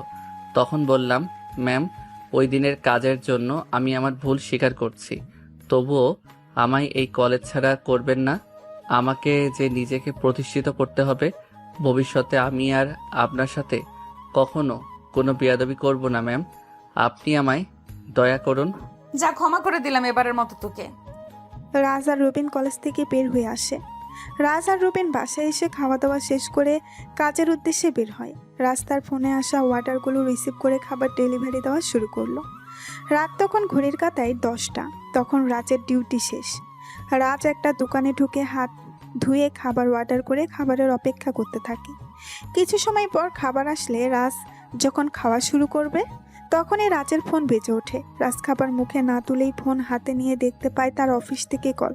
রাজ ফোন রিসিভ করে বলে, হ্যালো। ওপাশ থেকে কি বলেছে কিছু শোনা যাচ্ছে না। রাজ একবার খাবারের দিকে তাকিয়ে বলে, স্যার, আমি মাত্র খাবার খেতে বসেছি। আমি খাবারটা খেয়ে যাচ্ছি অর্ডার নিয়ে। রাজ ফোনটা রেখে খাবারের দিকে একবার তাকাচ্ছে আর একবার ফোনের দিকে। রাজ খাবার রেখেই হাত ধুয়ে বিল দিয়ে বের হয়ে যায়। রাজ বের হওয়ার আগেই দোকানিকে বলে, মামা, এই খাবারটা কোনো অসহায়কে দিয়ে দিবেন। রাজ বের হয়ে রেস্টুরেন্ট থেকে খাবার নিয়ে চলে যায় ডেলিভারি করার জন্য। রাজ ডেলিভারি সম্পন্ন করে বাসায় ফিরতে ফিরতে রাত প্রায় 12টা বেজে যায়। রাজ বাসায় প্রবেশ করতেই রবিন বলে, কি রে, এত দেরি হলো যে? আরে বলিস না, হঠাৎ করে অফিস থেকে কল দিয়ে বলে খাবার নিয়ে যাওয়ার জন্য। খাওয়া দাওয়া করিস? হ্যাঁ করেছি, তুই করেছিস? রবিন কোনো কথা না বলে চলে যায় সেখান থেকে। রাজ বাথরুমে গিয়ে ফ্রেশ হয়ে বের হতেই দেখতে পায় রবিন খাবার হাতে দাঁড়িয়ে আছে। তখন রাজ বলে, খাবার খাসনি তুই এখনো? কথা না বলে খেয়ে নে, আমি তোকে ভালো করে চিনি, সো আমার সাথে মিথ্যা বলে লাভ নেই। আচ্ছা বাদ দে, আমি খাইয়ে দিচ্ছি। রবিন কথাটা বলে রাজকে বিছানায় বসিয়ে খাবার খাইয়ে দিতে লাগলো। রাজ খাবার খাচ্ছে আর কান্না করছে। তখন রবিন বলে, কান্না করছিস কেন? তুই না থাকলে আমার কি হতো বল? সত্যি আমি তোকে বন্ধু হিসেবে পেয়েছি। ফার্ম দিস না তুই আমায়, শালা তোকে খাইয়ে দিচ্ছি। এখন আর কিছুদিন পরে তুই যখন বিয়ে করবি তখন তোর স্ত্রীর হাতে রান্না খাওয়াতে হবে কিন্তু। চিন্তা করিস না, তোর বউ তো আমার বউ, আর আমার বউ তোর ভাবি। শালা আগের মতো শেয়ানা রয়ে গেলি তুই। দুই বন্ধু আর কিছু সময় কথা বলে ঘুমিয়ে পড়ে। পরের দিন সকালে রবিন কিছু কাজে তার পরিবারের সাথে দেখা করার জন্য তার বাড়িতে চলে যায়। আর রাজ দাঁড়িয়ে আছে গাড়ির জন্য। রাজ একবার রাস্তার দিকে আর একবার আকাশের দিকে তাকিয়ে বলছে, ধুর, ছাতাটা নিয়ে আসলাম। এই বৃষ্টি মৌসুমে কখন যে বৃষ্টি কোন দিক হতে এসে আক্রমণ করবে বলা যায় না। ইস, এখন যদি শীতকাল হতো তাহলে কতই না ভালো হতো। এই ওয়াক, ওই এটা কি করলি তুই? প্রতিশোধ নিয়েছি। কিসের? দেখতে পাচ্ছেন না কিসের প্রতিশোধ নিয়েছি? বুঝতে পারছেন না কিছু? বলছি শুনুন তাহলে। রাজ যখন রাস্তার পাশে দাঁড়িয়েছিল গাড়ির জন্য, তখন রিমি ওই রাস্তা দিয়ে যাচ্ছিল। রিমি রাজকে দাঁড়িয়ে থাকতে দেখে ইচ্ছে করে রাস্তার পাশে জমে থাকা পানিতে চাকা নামিয়ে রাজের শরীরে কাদা ছিটিয়ে দিল। রাজও পাশে পড়ে থাকা ইটের টুকরো তুলে রিমির গাড়িতে ছুঁড়ে মারে আর গাড়ির পেছনের গ্লাস ভেঙে যায়। রাজ বলছে, বেশি কথা বললে কিন্তু এই কাদামাখা শরীরে জড়িয়ে ধরবো। এই ইয়াক, দূরে যা। দুইজনে যখন ঝগড়া চলছিল তখন রাজ আর রিমি কয়েকজন লোকের চিৎকার শুনতে পায়। রাজ ও রিমি লোকদের দিকে তাকিয়ে কিছু বুঝতে পারে না। তখন রাজ আর রিমি রাস্তার দিকে তাকায়। তখন রাজ রিমিকে রাস্তা দিয়ে সরিয়ে দৌড় দিল। রিমি নিজেকে সামলে নিয়ে রাজের দিকে ফিরে কিছু বলতে যাবে, তখন রিমি দেখতে পায় রাজ রাস্তার মাঝ দিয়ে দৌড়াচ্ছে আর উল্টো দিক থেকে গাড়ি আসছে। গাড়ি যখন রাজের খুব কাছাকাছি তখন রিমি কানে হাত দিয়ে চোখ বন্ধ করে নেয়। কিছু সময় পর রিমি চোখ খুলে সামনে তাকিয়ে দেখতে পায় রাস্তায় অনেক লোক জড়ো হয়ে আছে। রিমিও সেখানে গিয়ে দেখতে পায়। সেখানে গিয়ে ভিড় ঠেলে ভেতরে যেতেই দেখতে পেলাম রাজ একটা বাচ্চা ছেলের সাথে কথা বলছে। কিছুক্ষণ সময় পর বাচ্চার মা এসে রাজকে ধন্যবাদ দিয়ে বাচ্চাটাকে নিয়ে যায়। রাজ আমাকে দেখতে পেয়ে আমার সামনে এসে বলে, সরি, আপনাকে তখন আমার কাদা মাখতো হাত দিয়ে ধাক্কা দেওয়ার জন্য। আসলে বাচ্চাটা তখন রাস্তা চলে এসেছিল, যার জন্য আচ্ছা ঠিক আছে, আমি তেমন কিছু মনে করিনি। রিমি দেখতে পায় রাজের হাত এবং মাথা ফেটে গেছে। তখন রিমি বলে, তোমার তো রক্ত পড়ছে, তুমি হাসপাতালে চলো। আরে তেমন কিছু হয়নি, এইগুলো তো সামান্য। আগে কত, বাদ দিন, আসি আমি, আর আপনিও ফ্রেশ হয়ে নেবেন। তো আরে আজব মানুষ তো, বলছি না রক্ত পড়ছে, তাহলে এত কথা কেন বলছো? চলো তো আমার সাথে, চলো। আরে কোনো কথা নয়। কিন্তু আমার শরীরে তো ময়লা, আপনার গাড়ি তাহলে ময়লা হয়ে যাবে তো। আমার কাছে একজন মানুষের জীবনের মূল্য অনেক বেশি, গাড়ির মূল্য না। ওঠো গাড়িতে। রাজ আর কোনো কথা বলল না। রিমি রাজকে গাড়িতে বসিয়ে চালানো শুরু করলো। হাসপাতালে এসে রাজের হাত এবং মাথায় ব্যান্ডেজ করিয়ে রাজকে নিয়ে বের হয়। তখন রাজ বলে, আপনার তো আমার জন্য অনেক টাকা খরচ হয়ে গেল। আমি আপনাকে মানা করলাম, আপনি শুধু শুধু এত কি। তো কি হয়েছে? আমি আপনার গাড়ির গ্লাস ভেঙে ফেললাম, তারপর আপনি আমায় চিকিৎসা করালেন। ভুল তো তোমার একার ছিল না, ভুল আমারও ছিল। চলো তোমায় বাসায় নামিয়ে দেই। না, লাগবে না, আমি যেতে পারবো একা একা। আচ্ছা, তোমার ঘাড়ের সব কয়টা রক কি বাঁকা? সবসময় তো না করো কেন? রক বাঁকা হতে যাবে কেন? আপনি যে আমার মতো একজন গরিবের জন্য এত কিছু করলেন, এটাই তো অনেক আমার কাছে। এত না করো কেন বলতে পারো? আমাকে কাজে যেতে হবে, তাই মানা করেছি আপনাকে। আমাকে সামনের মোড়ে নামিয়ে দিন আপনি। এই অবস্থায় কাজে যাবে তুমি? কাজ করলে টাকা পাই, আর সেই টাকা দিয়ে নিজের পেট চালাই। কাজে না গেলে কে আমাকে এমনি এমনি টাকা দিবে শুনি? তুমি বাসায় যাও, আজকে কাজ করতে হবে না। কাজ না করলে বেতন পাবো কোথা থেকে? ওয়েট, দাঁড়াও। হ্যালো বাবা। রিমি তার বাবার সাথে কথা বলে ফোন রাখার কিছুক্ষণ পর রাহুলের ফোন বেজে ওঠে। রাহুলের ফোন রিসিভ করে বলে, হ্যালো, জি স্যার। আচ্ছা স্যার। কি কাজে যাওয়া লাগবে তোমার এখন? না, কল দিয়ে আজকে যেতে মানা করলো। রাহুল রিমির সাথে রিমির গাড়ি করে বাসায় ফিরে আসে। রাতের বেলা রাজ রবিনকে কল দিল। কিরে, কি করছিস? বসে আছি, তুই? আমি ওরে। রাত শোন, আমাকে না 1 সপ্তাহ বাড়িতে থাকতে হবে। বাড়িতে অনেক কাজ, আর আমি অফিস থেকে ছুটি নিয়েছি। আমি বাসায় বসে সব কিছু দেখছি। আচ্ছা, আঙ্কেল আর আন্টি কেমন আছে? বাবা মা ভালোই আছে। আচ্ছা, পরে কথা হবে। রাজ ফোন রাখতেই একটা আননোন নাম্বার থেকে রাজের ফোন আসে। রাজ কল রিসিভ করে বলে, হ্যালো, কে বলছেন? আমি বলছি। আমিটা আবার কেমন নাম? আমি রিমি বলছি। আপনি আমার নাম্বার পেলেন কোথা থেকে? পেয়েছি রাস্তার পাশে একটা বিদ্যুতের খাম্বাতে। কেন কল দিয়েছেন? প্রেম করার জন্য। কি? এত কথা বলিস কেন? মেডিসিন খেয়েছিস? না, খাইনি। কেন? পড়া শেষ করে খেয়ে নিব। এখন রাত 12টা বাজে, এখনো খাবার খাসনি? পড়ছিস? হুম, এখন খাবো। আচ্ছা খাবার খেয়ে নে তাহলে। রিমি কথাটা বলে ফোন রেখে দিল। রাজ খাবার খেয়ে ঘুমিয়ে পড়ে। এদিকে কেউ বলছে। কি বলছিস কি তুই? ফোনের উপাস থেকে কি বলছে সেটা শোনা যাচ্ছে না। তখন জিপি বলে, বাহ, তাহলে তো ভালোই হয়েছে। এবার ওই রহিম চৌধুরীর পরিবারের সব কটাকে একসাথে যন্ত্রণা দিয়ে মারবো। এতদিন পারিনি, কিন্তু এখন শেষ করব। ছোটটাকে তো অনেক আগেই ওর পরিবার থেকে সরিয়ে দিয়েছি, এবার ওদের পাল্লা। এবার আমার মাস্টার রানীকে ফিরিয়ে আনতে হবে। জিপি ফোনটা কেটে তার ফোনের সেভ করা নাম্বারে কল দিল। কল রিসিভ হতেই জিপি বলে, রানীমা, এবার তোকে তো ফিরতে হবে, খেলা শুরু করতে হবে তোকে। রহিমের বড় মেয়ে ফিরে এসেছে, এবার বড় মেয়ের সাথে সব কটাকে কষ্টতে মারতে হবে। ফোনের উপাস থেকে কি বলছে কিচ্ছু শোনা যাচ্ছে না। তখন জিপি বলছে, চিন্তা নেই, 2 মাস পরেই খেলা শুরু হবে। এবার তাহলে তুই তোর খেলা শুরু করে দে আরিফের সাথে ওইখানে বসে। জিপি ফোন রেখে হাসতে হাসতে ঘুমিয়ে পড়ে। পরের দিন সকালে রাজ রেডি হয়ে কলেজের দিকে হাঁটা দিল। কিছু দূর আসতেই দেখতে পায় রিমি গাড়ির সাথে হেলান দিয়ে দাঁড়িয়ে আছে। রাজ হেঁটে রিমির পাশ দিয়ে চলে যাচ্ছিল। তখনই রিমি রাজের সামনে গিয়ে বলে, গাড়িতে ওঠো। কেন? আমি হেঁটে যেতে পারবো।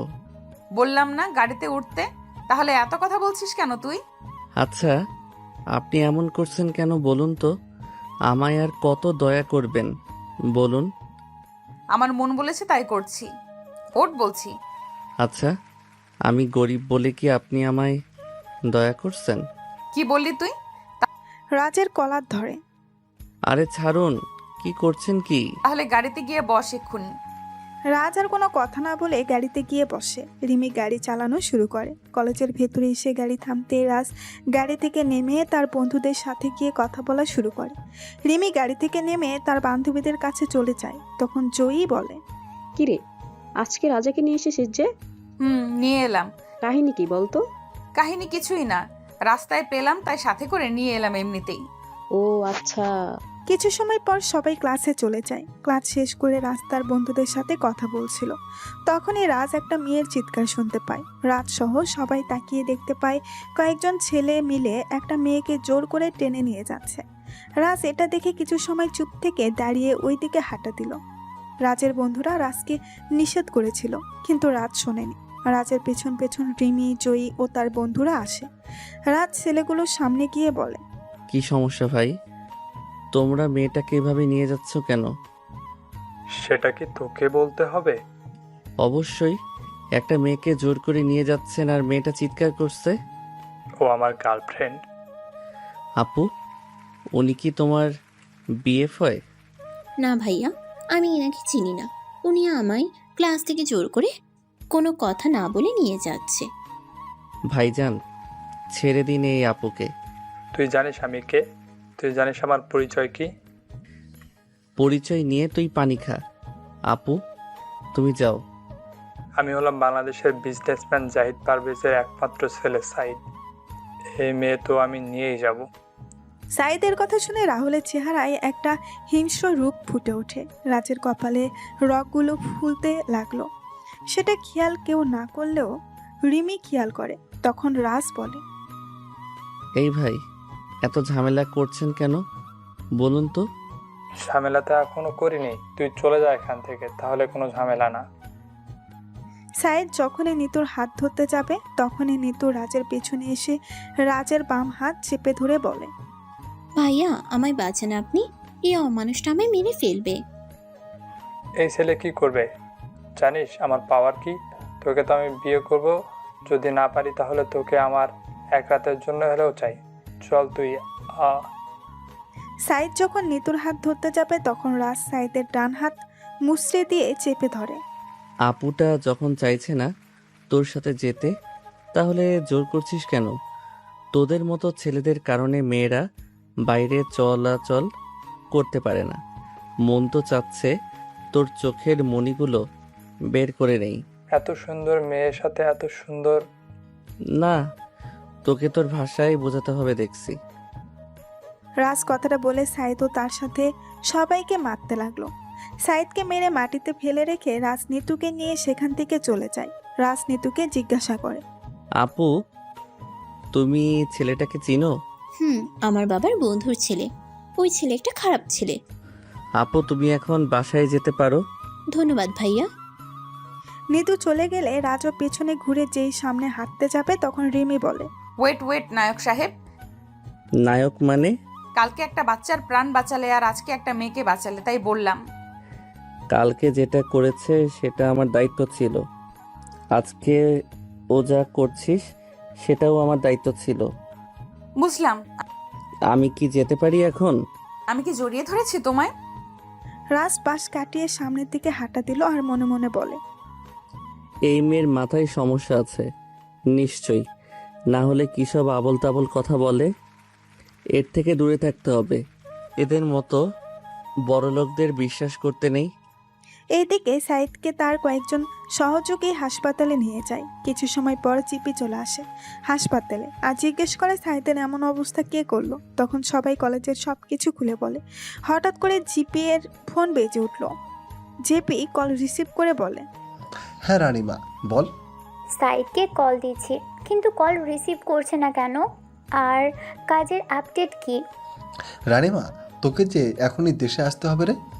সাইদ আজকে গিয়েছিল নিতুর কলেজে, কিন্তু একটা ছেলে সাইদকে খুব বাজেভাবে মেরেছে আর ডাক্তার বলেছে সাইদ কোমায় চলে গেছে। কি? কার এত সাহস যে আমার ভাইয়ের গায়ে হাত দেয়? ছেলেটার সম্পর্কে কেউ কিছু জানে না। আর শোন, আর 1 মাস পর মাইনিং ও পাথরের সবচেয়ে বড় টেন্ডার পাস হবে। আমাদের যা করার তা এখন থেকে শুরু করতে হবে। এখন থেকে চৌধুরী কোম্পানির ধ্বংস শুরু করতে হবে এবং ওদের থেকে সবচেয়ে বড় অ্যামাউন্ট আমাদের কাউন্ট করতে হবে। আমি আসছি বাবা, কালকে সকালেই আসছি। 20 বছর ধরে এই টেন্ডারটার জন্য এত কিছু করা, এটা আমাদের পেতেই হবে। শোন মা। হ্যাঁ বাবা, বলো। আমি শুনেছি একটা নতুন কোম্পানিও নাকি টেন্ডার জমা দেবে। এখন বাজেট কত হতে হবে? আমি যেমন বলি তেমন করো, এতে করে আমাদের বেশি টাকা খরচ করতে হবে না। তার জন্য তুমি একজন ইনভেস্টর প্রয়োজন, যা তোমাকে এই 1 মাসের ভিতরে খুঁজে বের করতে হবে। আর একটা কথা বাবা, পারবে তো তুমি? হ্যাঁ, হয়ে যাবে। তুই কালকে এসে তুই সুসংবাদ পেয়ে যাবি। জেপি ফোনটা রেখে হাসপাতালে ওয়েটিং রুমে বসে আছে। এদিকে রানীমা তার লোকদের ফোন দিয়ে বলে, কাজে নেমে পড়ো সবাই। আমি কালকেই যেন একটা সুসংবাদ পেয়ে যাই। আমি দেশে আসছি আর ওদের টেন্ডারের সকল ইনফরমেশন আমার চাই। ওরা কত টাকা কাউন্ট করবে সেটা আমাকে জানাতে হবে। আর শোন, তোদের কাজে কেউ কোনো ঝামেলা সৃষ্টি করলে তাকে মেরে শুয়ে দিবি। এইদিকে আরিফ বাসায় এসে ফ্রেশ হয়ে নিচে গিয়ে তার বাবার সাথে খাবার টেবিলে বসে তার বাবাকে বলে, বাবা, আর 1 মাস পর টেন্ডার পাস হবে, কিন্তু আমাদের টেন্ডার জমা হয়নি এখনো। কত টাকার বাজেট হবে? 6,500 কোটি টাকা। তবে খুব সাবধানে জমা করবে। জাহিদ কিন্তু আমার প্রতিদ্বন্দ্বী। জাহিদ যেন কিছুতেই জানতে না পারে এই মিটিংয়ের পাথরের ক্যারিং থেকে আমাদের 90% টাকা আসে। ব্যবসায়ী জগতে আমাদের শত্রুর কোনো অভাব নেই। আচ্ছা বাবা। বাবা, আর 1 মাস পর রাহুলের জন্মদিন, তাই ভাবছিলাম। হ্যাঁ বৌমা, করো যা করেছি ছেলেটার সাথে আমরা, এতে করে যদি নিজের পাপের শাস্তিটা যদি কিছুটা কমে। জানি আমার শাস্তি হয়তো কমবে না কখনো। কথাগুলো বলে রাহুলের বাবার চোখে জল মুছে খাবার টেবিল ছেড়ে উঠে পড়েন আর আরিফ তার খাবার খেয়ে চলে যায়। নিপুণ তার শাশুড়ির রুমে গিয়ে বলে, মা চলুন, খাবার খেয়ে নেবেন। আমার খিদে নেই বৌমা, তুমি খেয়ে নাও। মা, নিজেকে আর কত এভাবে কষ্ট দিবেন? যতদিন আমার মৃত্যু না হয় ততদিন নিজেকে কষ্ট দিব এভাবে।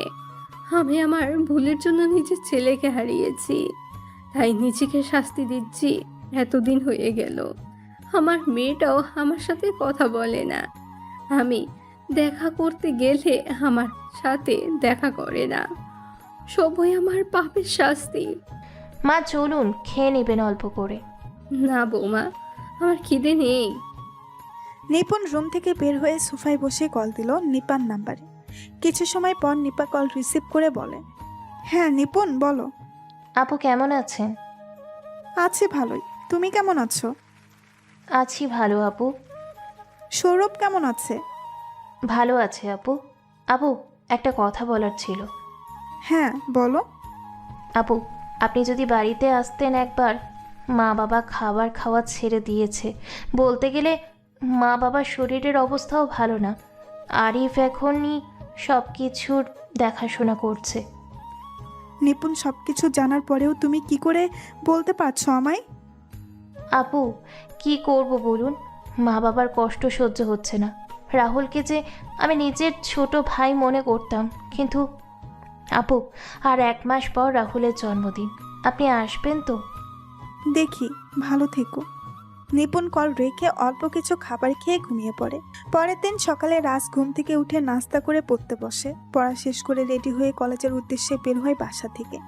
রাজ বাসা থেকে কিছু দূর আসার পর হুট করে একটা গাড়ি এসে রাজকে ধাক্কা দিল, আর রাজ গাছের গুড়ির সাথে বাড়ি খেয়ে ছিটকে গিয়ে রাস্তার পাশে পড়ে। গাড়ি থেকে কয়েকজন লোক নেমে এসে রাজের পাশে দাঁড়ায়। লোকগুলো রাজের রক্তাক্ত ছবি তুলে নিয়ে কিছুক্ষণ পর লোকগুলো চলে যায়। রাজকে রিমি কল দিয়ে যাচ্ছেন, কিন্তু ফোন রিসিভ হচ্ছে না। একদিন পর রাজের জ্ঞান ফিরছে।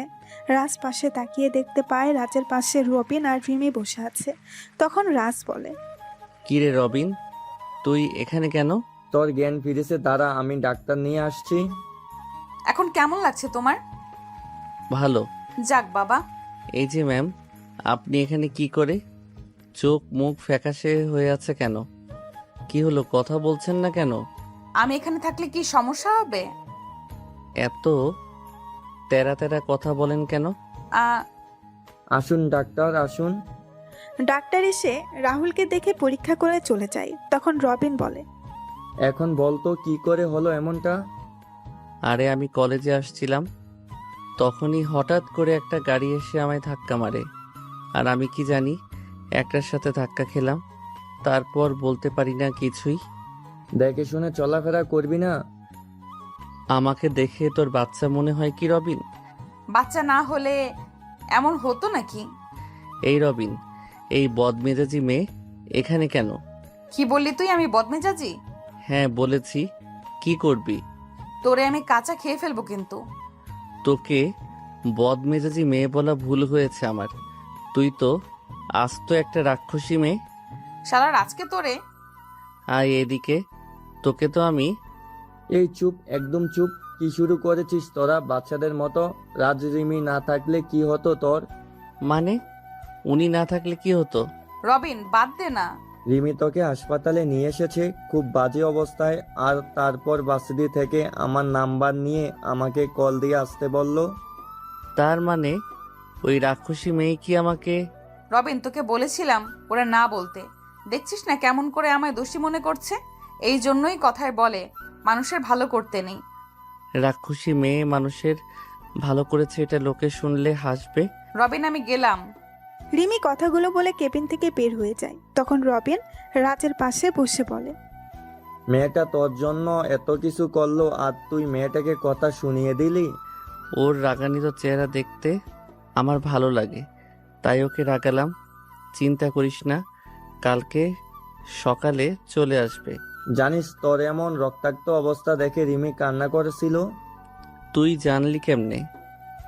রিমি আমায় কল করে কান্না করে বলছিল তোর অ্যাক্সিডেন্টের কথা। আমিও তোর এমন খবর শুনে কাজ ফেলে এখানে চলে আসি।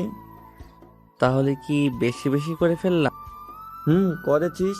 আচ্ছা বলতো কে এমন কাজটা করলো? জানি না, তবে তবে কি? আমার চোখ বন্ধ হওয়ার আগে আমি কয়েকজন লোককে দেখি, তবে তাদের চেহারা ক্লিয়ার না রে, ঝাপসা দেখেছিলাম। রাস্তা হলে কি হতেও পারে।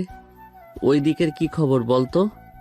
খবর ভালো না রে, কেউ ভালো নেই। তবে একটা খুশির খবর আছে তোর জন্য। কি?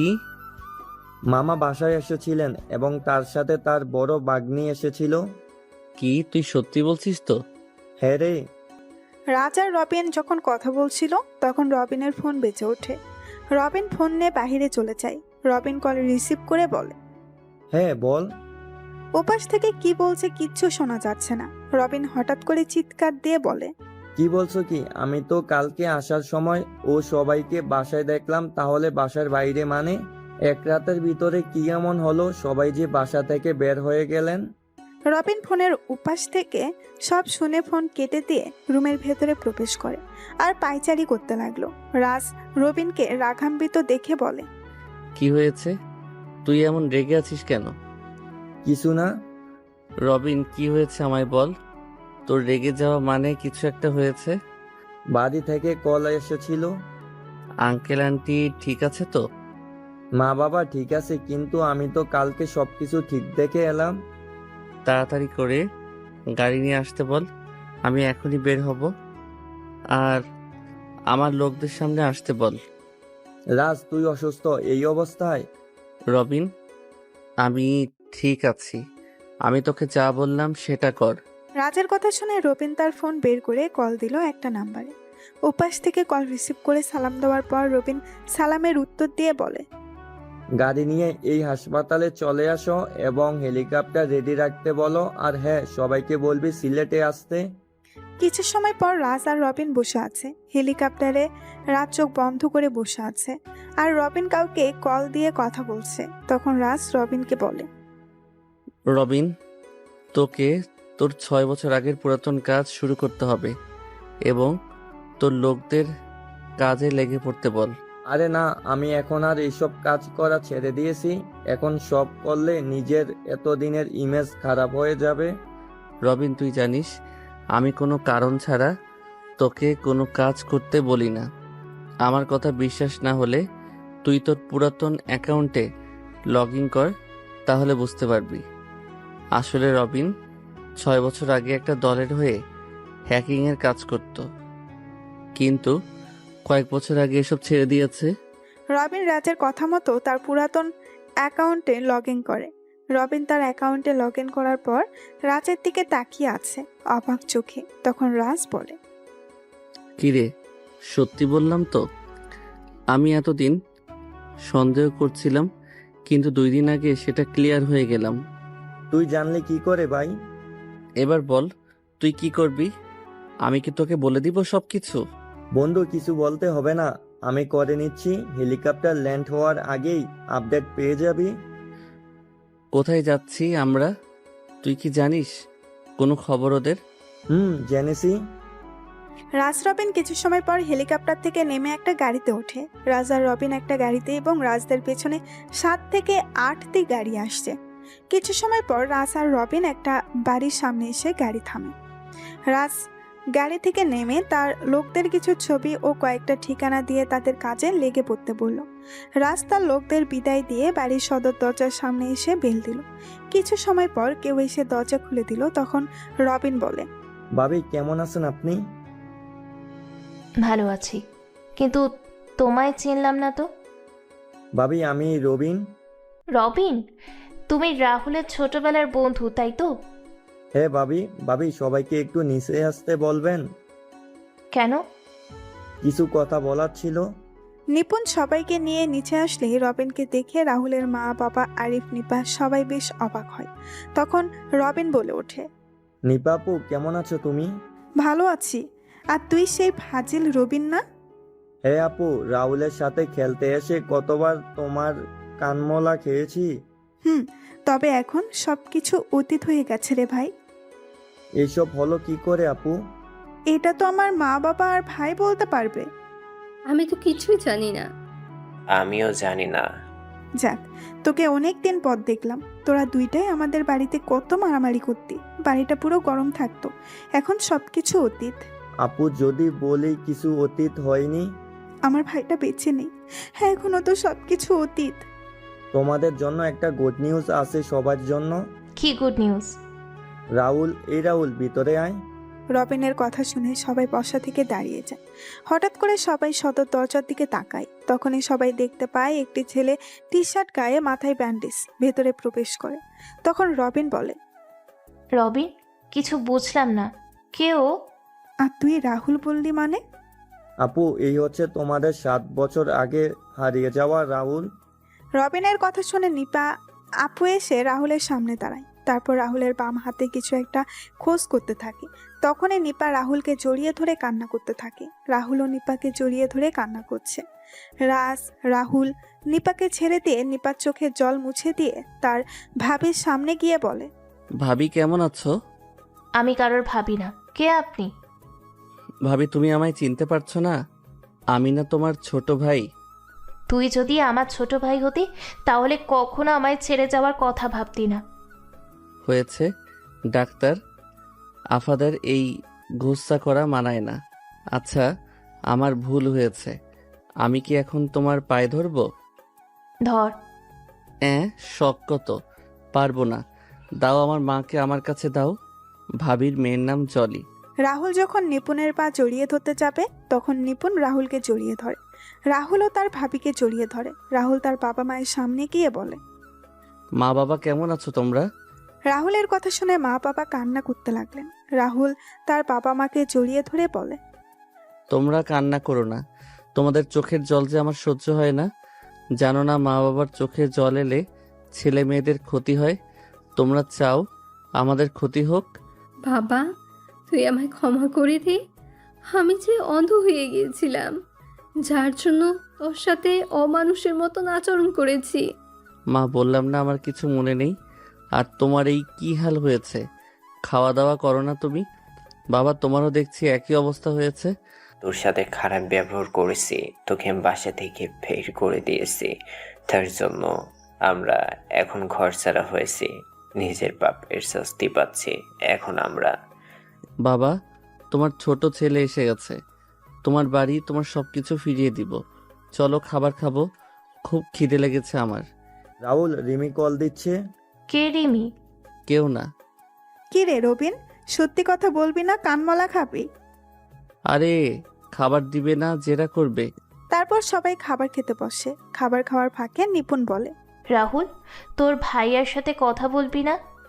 হ্যাঁ, কথা তো বলতে হবে ওর সাথে।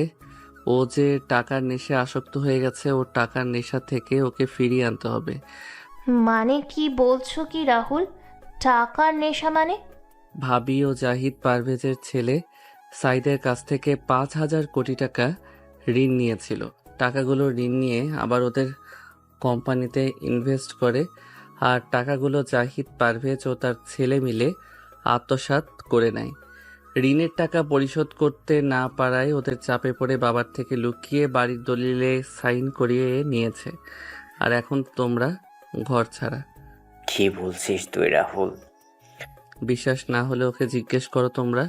কি রে আরিফ, রাহুল কি ঠিক বলেছে? আসলে মা, আমি তোর হাতেই তো আমার টাকা পয়সা সবকিছু, তাহলে কেন তুই জাহিদের কাছ থেকে টাকা নিয়েছিস? তোর এখন এত কিসের টাকা প্রয়োজন? তোর টাকার নেশা এতটাই হয়েছে যে যার জন্য আমরা নিজের বাড়ি ছাড়তে হয়েছে। আচ্ছা, আমায় একটা কথা বলতো তুই, তাহলে কি টেন্ডারটাও কি তুই? ছি আরিফ, ছি। আর কত নিচে নামবে তুমি? টাকার নেশার কারণে তুমি আমাদের পথে নামিয়ে দিলে, এখন আবার আমাদের সব আশা ভরসা শেষ করে দিতে চেয়েছো? আমার এতদিনের কষ্ট তৈরি করা সবকিছু এভাবে শেষ হয়ে যাবে আমি ভাবতে পারিনি। যাকে বেশি বিশ্বাস করলাম সে আমাকে রাস্তায় নামিয়ে দিল। হায় রে কপাল আমার! সবাই আমার পাপের শাস্তি, সবই আমার পাপের শাস্তি। তোমার বড় ছেলে তো ভালো, নাও আরো বিশ্বাস করো। বাবা, আমি ভুল করে ফেলেছি, আমায় ক্ষমা করে দাও। আমি ওদের সাথে অংশীদারত্বের ভিত্তিতে একটা বিজনেস শুরু করতে চেয়েছিলাম। আমি চেয়েছিলাম নিজের একটা বিজনেস শুরু করব, নিজে নিজে প্রতিষ্ঠিত হব, কিন্তু ওরা আমাকে এমন ভাবে ফাঁসিয়েছে যা আমি কখনো ভাবতে পারিনি। তুই এই প্রতিদান দিলি আরিফ, আমাদের বিশ্বাসে মান সম্মান কিছুই রাখলি না, আমাদের মাথা গোজার ঠাঁইটাও তুই রাখলি না। মাগো, আমি যে অনেক বড় ভুল করে ফেলেছি, আমায় ক্ষমা করো তোমরা। বাবা মা, আমি যতদিন না পর্যন্ত ওই বাড়ি ওদের থেকে ফিরিয়ে নিয়ে না আসছি ততদিন মা বাবা তোমরা সবাই এখন থেকে আমার বাড়িতে থাকবে। তোর বাড়ি মানে? কোথায় তোর বাড়ি? এই শহরেই আমার বাড়ি আছে, কালকে তোমাদের নিয়ে যাব। আচ্ছা, আমরা তো তোর লাশ পেয়েছিলাম, তাহলে ওই লাশটা কার ছিল? মানে আমার লাশ পাবে কোথা থেকে তোমরা? আমি তো আমাদের সামনে দাঁড়িয়ে আছি। ওটা আমি বলছি আন্টি, আমি সেদিন এসেছিলাম রাহুলের সাথে দেখা করার জন্য, কিন্তু এখানে আস্তে আস্তে রাত 12টা বেশি হয়ে যায়। আমি বাড়ির ভিতরে প্রবেশ করে দেখতে পেলাম বাড়ির পিছনের রাস্তা দিয়ে কেউ বের হয়ে যাচ্ছে। আমি মনে করেছিলাম কোনো চোর হবে, তাই কিছুটা দূরত্ব রেখে পিছন পিছন যাচ্ছিলাম। হঠাৎ দেখতে পেলাম ব্রিজের লাইটের আলোয় এটা রাতুল। যতক্ষণে আমি রাহুলের কাছে যাই ততক্ষণে রাহুল নদীতে ঝাঁপ দিল, আমিও ঝাঁপ দিলাম। কিছু সময় খোঁজাখুঁজির পর রাহুলকে পাই অজ্ঞান অবস্থায়। তারপর একটা গাড়ি করে রাহুলকে নিয়ে সিলেটের একটা হাসপাতালে আর তারপর বরিশাল হাসপাতালে নিয়ে যাই। রাহুলের মুখের কিছুটা অংশ কেটে যায় এবং রাহুলের মুখের কিছুটা পরিবর্তন হয়। সিলেট হাসপাতালে ডাক্তারের সাথে কথা বলে একটা অজ্ঞাত লাশকে রাহুলের লাশ বলে চালিয়ে দেই। এই 6-7 বছর রাহুল আর আমি একসাথে ছিলাম আর এখনো আছি। রবিন, তোর কাছে আমরা সবাই কৃতজ্ঞ রে বাবা। তুই না থাকলে আমি ছেলেটাকে হারিয়ে ফেলতাম। রাহুল আমার বন্ধু, রাহুলকে কি করে আমি অকালে এমন করে হারিয়ে যেতে দিতাম বলো? এই রাহুল, নে কথা বল তুই। কার সাথে কথা বলবো? রিসিভ করে কথা বল, বুঝতেই পারবি। হ্যালো। ওই রবিনের বাচ্চা, কল রিসিভ করছিস না কেন? আমি রবিন না, আমি রাজ। ওই শালা, তোর ফোন অফ কেন? কখনো থেকে আমি কল দিয়ে যাচ্ছি তোদের। ওই বদমেজাজি, আমি তোর শালা হলাম কি করে? তার মানে তুই এই কুত্তা, বেশি কথা বলবি না, তাহলে কিন্তু খুন করে ফেলবো। কই তোরা? হাসপাতালে গিয়ে পেলাম না। আমরা এখন সিলেটে আছি। সিলেট কেন? কাজে এসেছি। কি কাজ? সেটা রবিন বলবে। ওই রবিন, কথা বল। তারপর রবিন রিমিকে সবকিছু বুঝিয়ে বলে। রাতের খাবার খেয়ে সবাই ঘুমিয়ে পড়ে। পরের দিন সকালে সবাই যখন নাস্তা করছিল তখন নিপুণ রাহুলকে বলে, আচ্ছা রাহুল, নিপা আপুর বিষয়ে কিছু বল আমাদের। আপু কেন আমাদের থেকে এত দিন দূরে ছিল? সেটা কিছুদিন পরে মামা আর আপু নিজেই বলবে। রাহুল মিস্টার বয় ও গ্র্যান্ড অফিসে এসে গেছে। মিটিং শুরু হতে কিছু সময় বাকি আছে। রবিন, কিসের মিটিং? আপু জানতে পারবে ধীরে ধীরে। একটু পরেই গাড়ি আসবে, তোমরা বাসায় চলে যেও। আসি আমরা।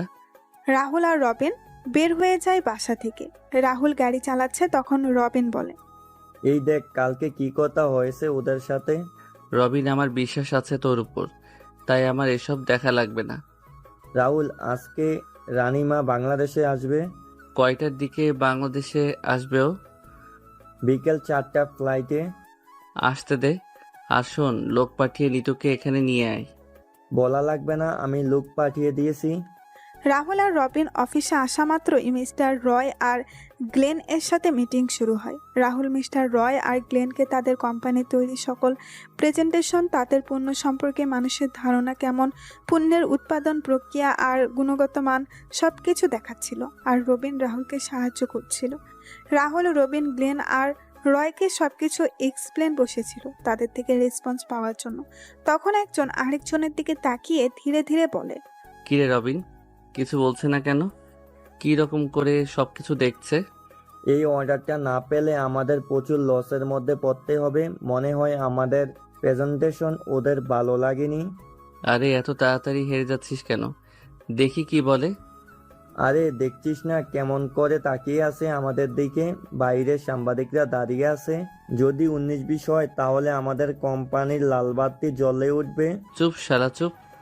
রাহুল আর রবিন বাসায় এসে সবার সাথে খাবার খাচ্ছিল। তখনই সবাই শুনতে পায় নিউজে বলছে, এই প্রথমবারের মতো বাংলাদেশের কোনো কোম্পানির সাথে রাশিয়ার মতো উন্নত দেশের টপ কোম্পানি লুকাইলো কাজ করতে চলেছে। 40 বছরের বাংলাদেশের ইতিহাস এই অসম্ভব কাজটা সম্ভব করে দেখিয়েছে আর চৌধুরী কোম্পানি। এই অল্প সময়ে নিজেদের কাজের প্রমাণ দেখিয়েছে এই কোম্পানি। বাংলাদেশের সবচেয়ে সফল কোম্পানির তালিকায় প্রথম স্থান দখল করে নিল আর চৌধুরী কোম্পানি। নিউজটা দেখে রাহুলের বাবা বলেন, অনেক ইচ্ছা ছিল এই কোম্পানিটার সাথে কাজ করার, কিন্তু সেটা আর হলো না। কাজটা করতে পারলে আমরা এখন ওই আর চৌধুরীর কোম্পানির জায়গায় থাকতাম। বাবা, শুনেছি এবারে টেন্ডার ওই কোম্পানি জমা দিবে। আচ্ছা বাবা, যদি তোমার কখনো সুযোগ আসে তাহলে তুমি কি কাজ করবে ওদের সাথে? এসব কথা বলে কি আর লাভ হবে? এটা তো আর সম্ভব না।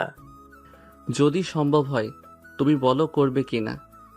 কেননা ওদের সাথে কাজ করতে পারলে নিজেকে অনেক সৌভাগ্যবান মনে করব।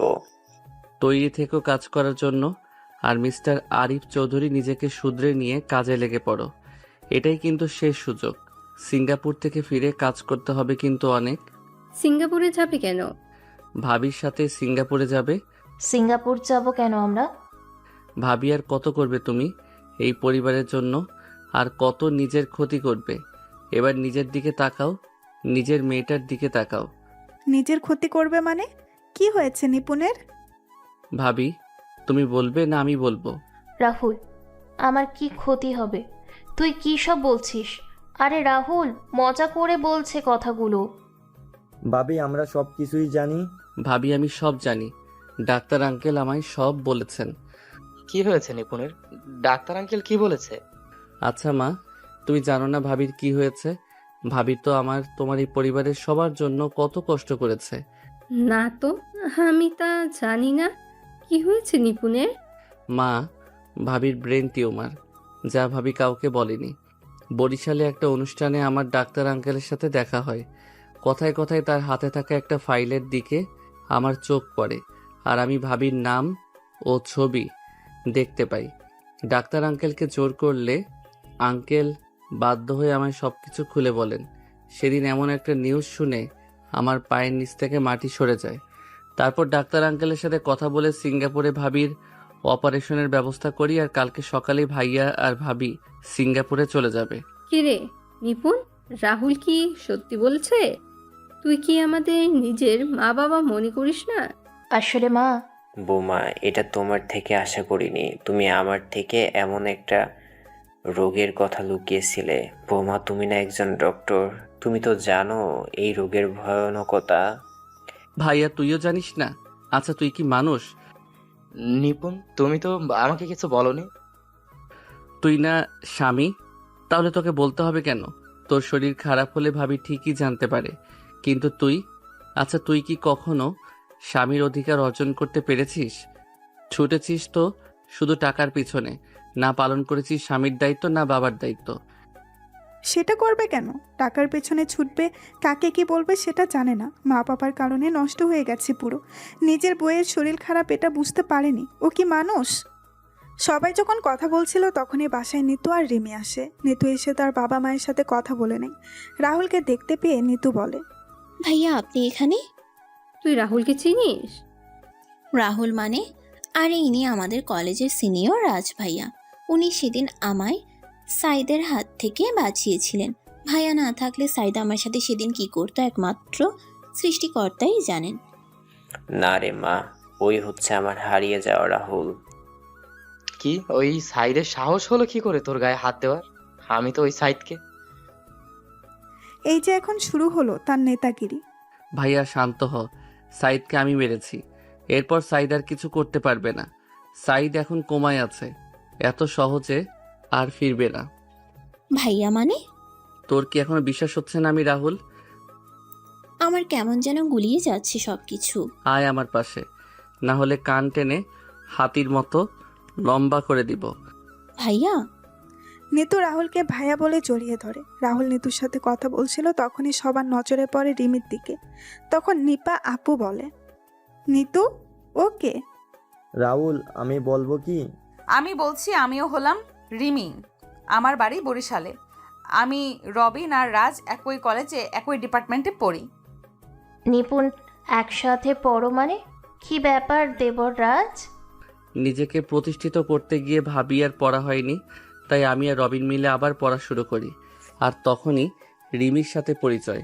নিপুণ, এবার তাহলে তোমার সঙ্গী আসতে চলেছে এই বাড়িতে। তোমাদের তাহলে পছন্দ হয়েছে? তাহলে কি রাহুল আমি ঘটকের দায়িত্ব পালন করতে পারি? অনেক হয়েছে, আমাকে কথা বলতে দাও ওর সাথে। এইদিকে আসো মা, তুমি আমার পাশে এসে বসো। মা কি বলছো তোমরা? তোমরা যা ভাবছো সেটা সত্যি না। তাহলে কি সত্যিটা আমি বলবো রাত 12টা? রবিন চল তো, অনেক কাজ আছে এখন। আপুর বিয়ে কি? শাল্লাহ চল তো। রাহুল রবিনকে নিয়ে বাইরে এসে ইচ্ছে মতো মারতে লাগলো, আর রবিন বাচ্চারা চিৎকার করছে। তখনই হঠাৎ করে রাহুলের ফোন বেজে ওঠে। রাহুল ফোন রিসিভ করতেই শুনতে পেল। কেমন আছো জানেমান? কে বলছেন? এত তাড়াতাড়ি ভুলে গেলে আমায়? তোমার এক্স গার্লফ্রেন্ড। আমার এক্স দিয়া। যাক, মনে আছে আমায় তোমার। মনে থাকবে না? তোরা তোর বাপের থেকে অনেক হিসাব তুলতে হবে যে। দেখা করবে আমার সাথে? তোমায় দেখতে আমার খুব ইচ্ছে করছে। কোথায় দেখা করবি? কালকে জল্লার পার ওয়াকওয়েতে বিকেল 5টা। আচ্ছা। কে কল দিয়েছিল? দিয়া। কোথায় যাবি? কালকে বিকেলে দেখা করতে যাব। আর শোন, রিমিকে আমাদের সাথে নিয়ে যাব কালকে। কেন? গেলেই দেখতে পাবি। খাঁচা ভেঙে পাখি উড়ে গেছে রে। অন্য ডালে শুকনা পেয়ে আবার খাঁচায় ফিরে এলো রে। আহারে আহারে। তুই গান গাইছিস? কালকে তুইও সেখানে একটা জিনিস দেখে গান গাইবি, দেখে নিস। রাহুল আর রবিন কিছু সময় কথা বলে বাসায় চলে আসে। সবাই একসাথে খাওয়া দাওয়া করে যে যার যার রুমে গিয়ে ঘুমিয়ে পড়ে। পরের দিন সকালে সবাই নাস্তা করে নিল। তারপর রাহুল, রবিন, আরিফ আর নিপুণকে নিয়ে রওনা দিল এয়ারপোর্টের উদ্দেশ্যে। রাহুল সমস্ত ফর্মালিটি শেষ করে যখন আসতে যাবে, তখন নিপুণ রাহুলকে বলে, রাহুল ভাই আমার, আমি যদি আর ফিরে না আসি তাহলে আমার মেয়েটাকে দেখে রাখিস। ভাবি তুমি কি বলছো এসব? তোমার কিছু হবে না, তুমি সুস্থ হয়ে যাবে। তোমার মেয়েকে তো তুমি দেখবে।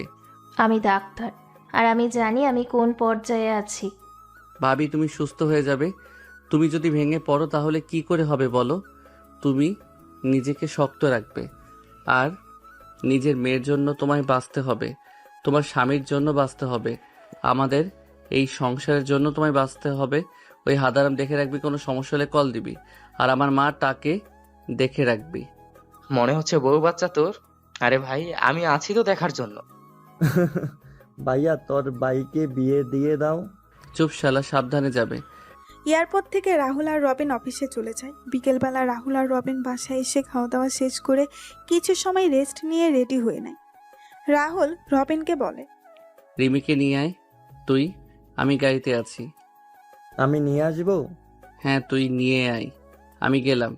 রাহুল গাড়ির কাছে গিয়ে ফোন বের করে, কাউকে কল দিয়ে কথা বলছে। কিছু সময় পর রবিন আর রিমি বাসা থেকে বের হয়ে আসে। রাহুল কথা বলা শেষ করে ইশারা করে গাড়িতে বসার জন্য। রিমি, রবিন গাড়িতে বসলেই রাহুল গাড়ি চালানো শুরু করে। তখন রিমি বলে, কোথায় যাচ্ছি আমরা? কাজে যাচ্ছি। মিথ্যা বলছি কেন, সত্যিটা বল। কি সত্যি? রাহুল তার এক্স গার্লফ্রেন্ডের সাথে দেখা করতে যাচ্ছে। কি ওই বজ্জাতেরও গার্লফ্রেন্ড ছিল? কেন আমার গার্লফ্রেন্ড থাকতে পারে না? না তোমার মতো রাক্ষসী থাকবে? রবিন, আমি কি কোনো বজ্জাতের সাথে কথা বলছি? আমার বিষয়ে কথা বলছে, আবার বলছে আমার সাথে কথা বলছে না। রিমি আর রাহুলের ঝগড়া শুনে রবিন মিটমিট করে হাসছে। তখন রিমি বলে, শালা মন চাচ্ছে তোকে জেলের। ওই শালা হাসছিস কেন? হাসি থামিয়ে গাড়ি থেকে নাম।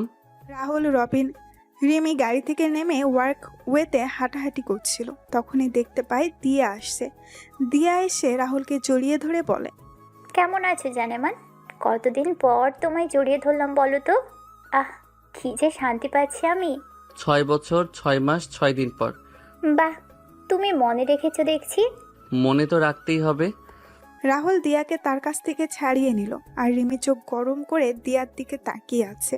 দিয়া রিমির দিকে তাকিয়ে বলে, মেয়েটা কি তোমার? আমরা একসাথে পড়ি, আর মেয়েটাকে তুই ভালো করে চিনো। আচ্ছা তাই নাকি? তা কে মেয়েটা? সেটা একটু পরে জানতে পারবে। বলো কি বলতে চাও তুমি? জানেমান, তুমি তো মাস্টার স্ট্রোক গেম খেললে আমাদের সাথে, বুদ্ধি করে নিজের বোনকে বাঁচিয়ে নিলে, এখন আবার পরিবারকেও বাঁচিয়ে নিতে চাইছো। মাস্টার রানীর সাথে ছিলাম, তাই শিখে গেছি। বাহ, ভালোই তো স্মার্ট হয়েছো দেখতে পাচ্ছি। সবই তোমার জন্য জানেমান।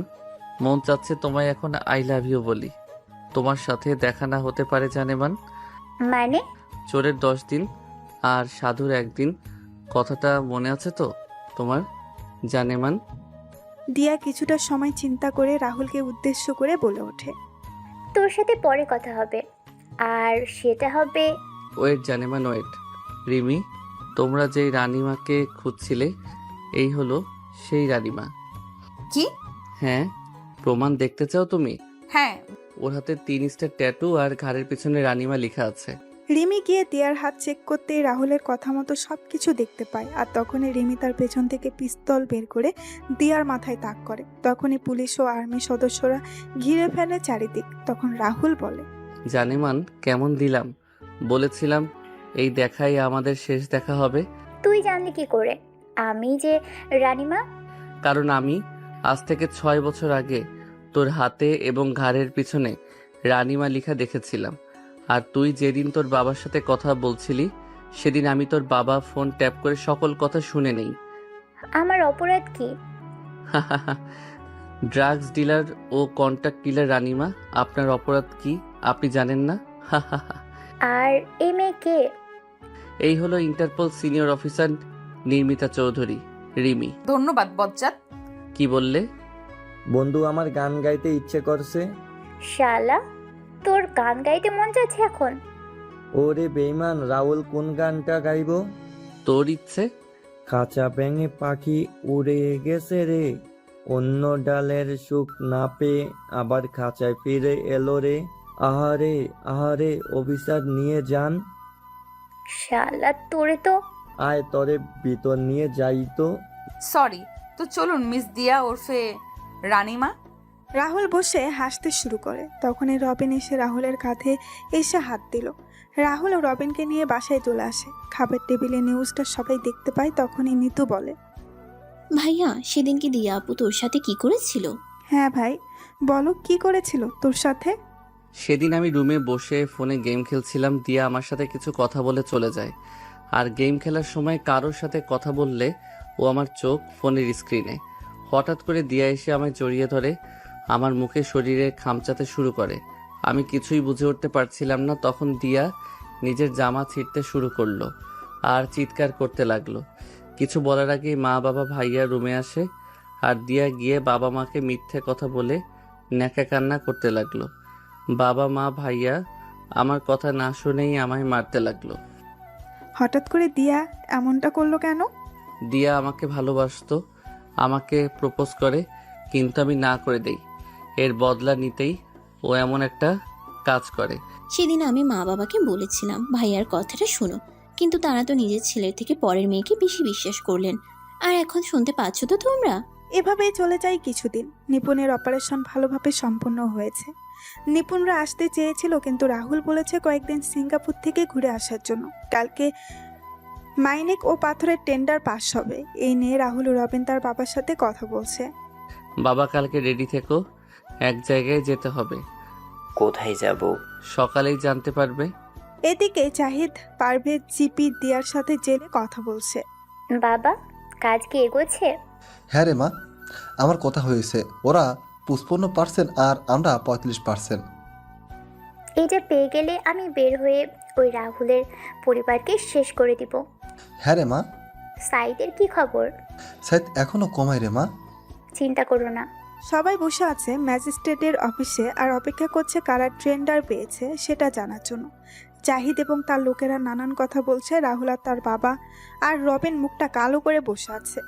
কিছু সময় পর ম্যাজিস্ট্রেট বলেন, এইবারের টেন্ডার পাওয়ার জন্য অনেকেই টেন্ডার জমা দিয়েছেন, কিন্তু টেন্ডার পেয়েছে একটা কোম্পানি।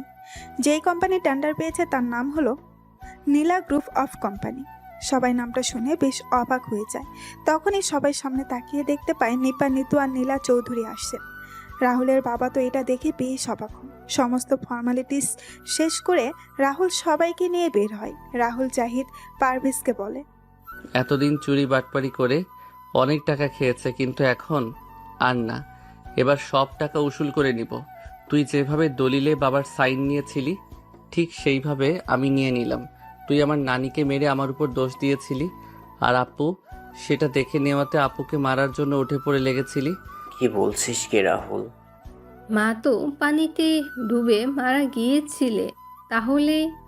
না মা, ওই জাহিদ পারভেজ আমার চোখের সামনে নানিকে গলা টিপে মেরেছিল। আমি দেখে ফেলাতেই আমায় মেরে ফেলতে চেয়েছিল। তারপর রাহুল মামার সাথে প্ল্যান করে আমায় অস্ট্রেলিয়া পাঠিয়ে দেয়। আমার জন্য রাহুল হয়ে যায় সবার কাছে খুনি, অপয়া, মুখ পোড়া। জাহিদ তোকে তো আমি জুতা পেটা করা উচিত তোকে। তুই কিন্তু ঠিক করিসনি। জেলের ভাত খেয়ে শেষ কর, তারপর বলিস অফিসার নিয়ে যান এই জাহিদ পারভেজকে। রাহুলের কথা শুনে পুলিশ সদস্যরা এসে জাহিদ পারভেজকে ধরে নিয়ে যায়। রাহুল বাসায় চলে আসে। তখন রাহুলের বাবা বলেন, তুই কী সব করছিস? সব আমার মাথার উপর দিয়ে যাচ্ছে রাহুল। একটু খুলে বলবি তুই কে? আমি বলছি রাহুল আসলে কে? তুমি এখানে? আমি বাংলাদেশের টপ 1 ও বিখ্যাত আর চৌধুরী কোম্পানির 50% শেয়ারের মালিক রাহুল, আর বাকি 50% শেয়ারের মালিক রবিন। নীলা গ্রুপ অফ কোম্পানির কর্ণধার রাহুল চৌধুরী। রিমের কথা শুনে রাহুলের বাবা মা কান্না করতে লাগলেন। তখন রাহুল তার বাবা মায়ের কাছে গিয়ে বলে, বাবা মা তোমরা খুশি হওনি? তোমরা কান্না করছো কেন? আমরা অনেক খুশি হয়েছি রে বাবা। সব বাবা মাই তো চায় তার ছেলে সমাজে প্রতিষ্ঠিত হোক। তুই প্রতিষ্ঠিত হয়েছিস, কিন্তু আমাদের কোনো অবদান নেই তোর পিছনে। আমরা ছোট থেকে অত্যাচার করে গেছি। তুই এত দূর নিজেকে নিয়ে এসেছিস তোর নিজের চেষ্টায় ও রবিনের সাহায্যে। রবিন, এদিকে আয়। বাবা রবিন, তুই আমায় ক্ষমা করে দে। আমি তোর সাথেও খারাপ ব্যবহার করেছি।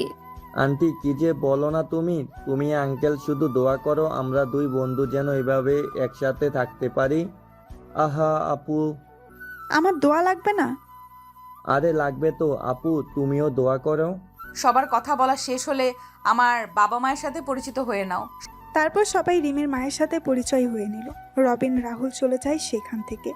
রিমি ও রিমির বাবা মা কথা বলে চলে যান। রাতে সবাই খাবার খেতে বসেছেন। তখন রাহুলের বাবা বলেন, রাহুল, আর 2 দিন পর তোমার আর রিমির বিয়ে।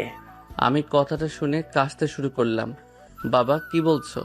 আর কোনো কথা না, রবিন আমাদের সব বলেছে। বিয়ে ফাইনাল মানে ফাইনাল। ওই শালা কি করেছিস? হা হা হা বন্ধু। দাঁড়া, আমার একটা শর্ত আছে। কি শর্ত? রবিন আর নিতোর বিয়ে দিতে হবে। মানে? দুইজন দুজনকে ভালোবাসে 4 বছর ধরে। কিরে রবিন, নিতু রাহুল কি সত্যি বলছে? আসলে আপু, বাবা, নীরবতা সম্মতির লক্ষণ। বিয়ের 2টা 1 তারিখেই আয়োজন করো। সবাই যখন কথা বলছিল তখনই বাসার লাইটগুলো নিভে যায়। সবাই যখন মোমবাতি জ্বালাতে যাবে তখনই নিপুণ বলে ওঠে, happy birthday to you Rahul, many many happy returns of the day. শুভ জন্মদিন ভাই। শুভ জন্মদিন ভাইয়া। শুভ জন্মদিন বন্ধু। ধন্যবাদ সবাইকে।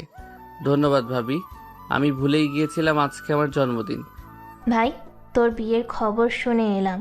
তারপর সবাই মিলে কেক কেটে রাহুলকে খাইয়ে দিল। রাহুল যখন রুমে আসে তখনই রাহুলের ফোন বেজে ওঠে। রাহুল ফোন রিসিভ করে বলে, হ্যালো। শুভ জন্মদিন বজ্জাত। ধন্যবাদ রাক্ষসী। কি করছিস বজ্জাত? বসে আছি। বিয়ের শপিং কবে করব? নিজের টাকা দিয়ে শপিং করো, আমার একটা টাকাও হাতে নেই। শালা কঞ্জুস। তুমি কি কম? বিয়েটা হয়ে যাক তারপর বুঝবি। করবো না বিয়ে। কি বললি? ঠিক। তুমি এখানে? আমার জামাইয়ের জন্মদিন আমি কোথায় থাকবো? দেখো বাইরে সবাই আছে, তোমায় আমায় একসাথে দেখলে ভুল ভাববে। চলো না ভুলটা করে নেই। মা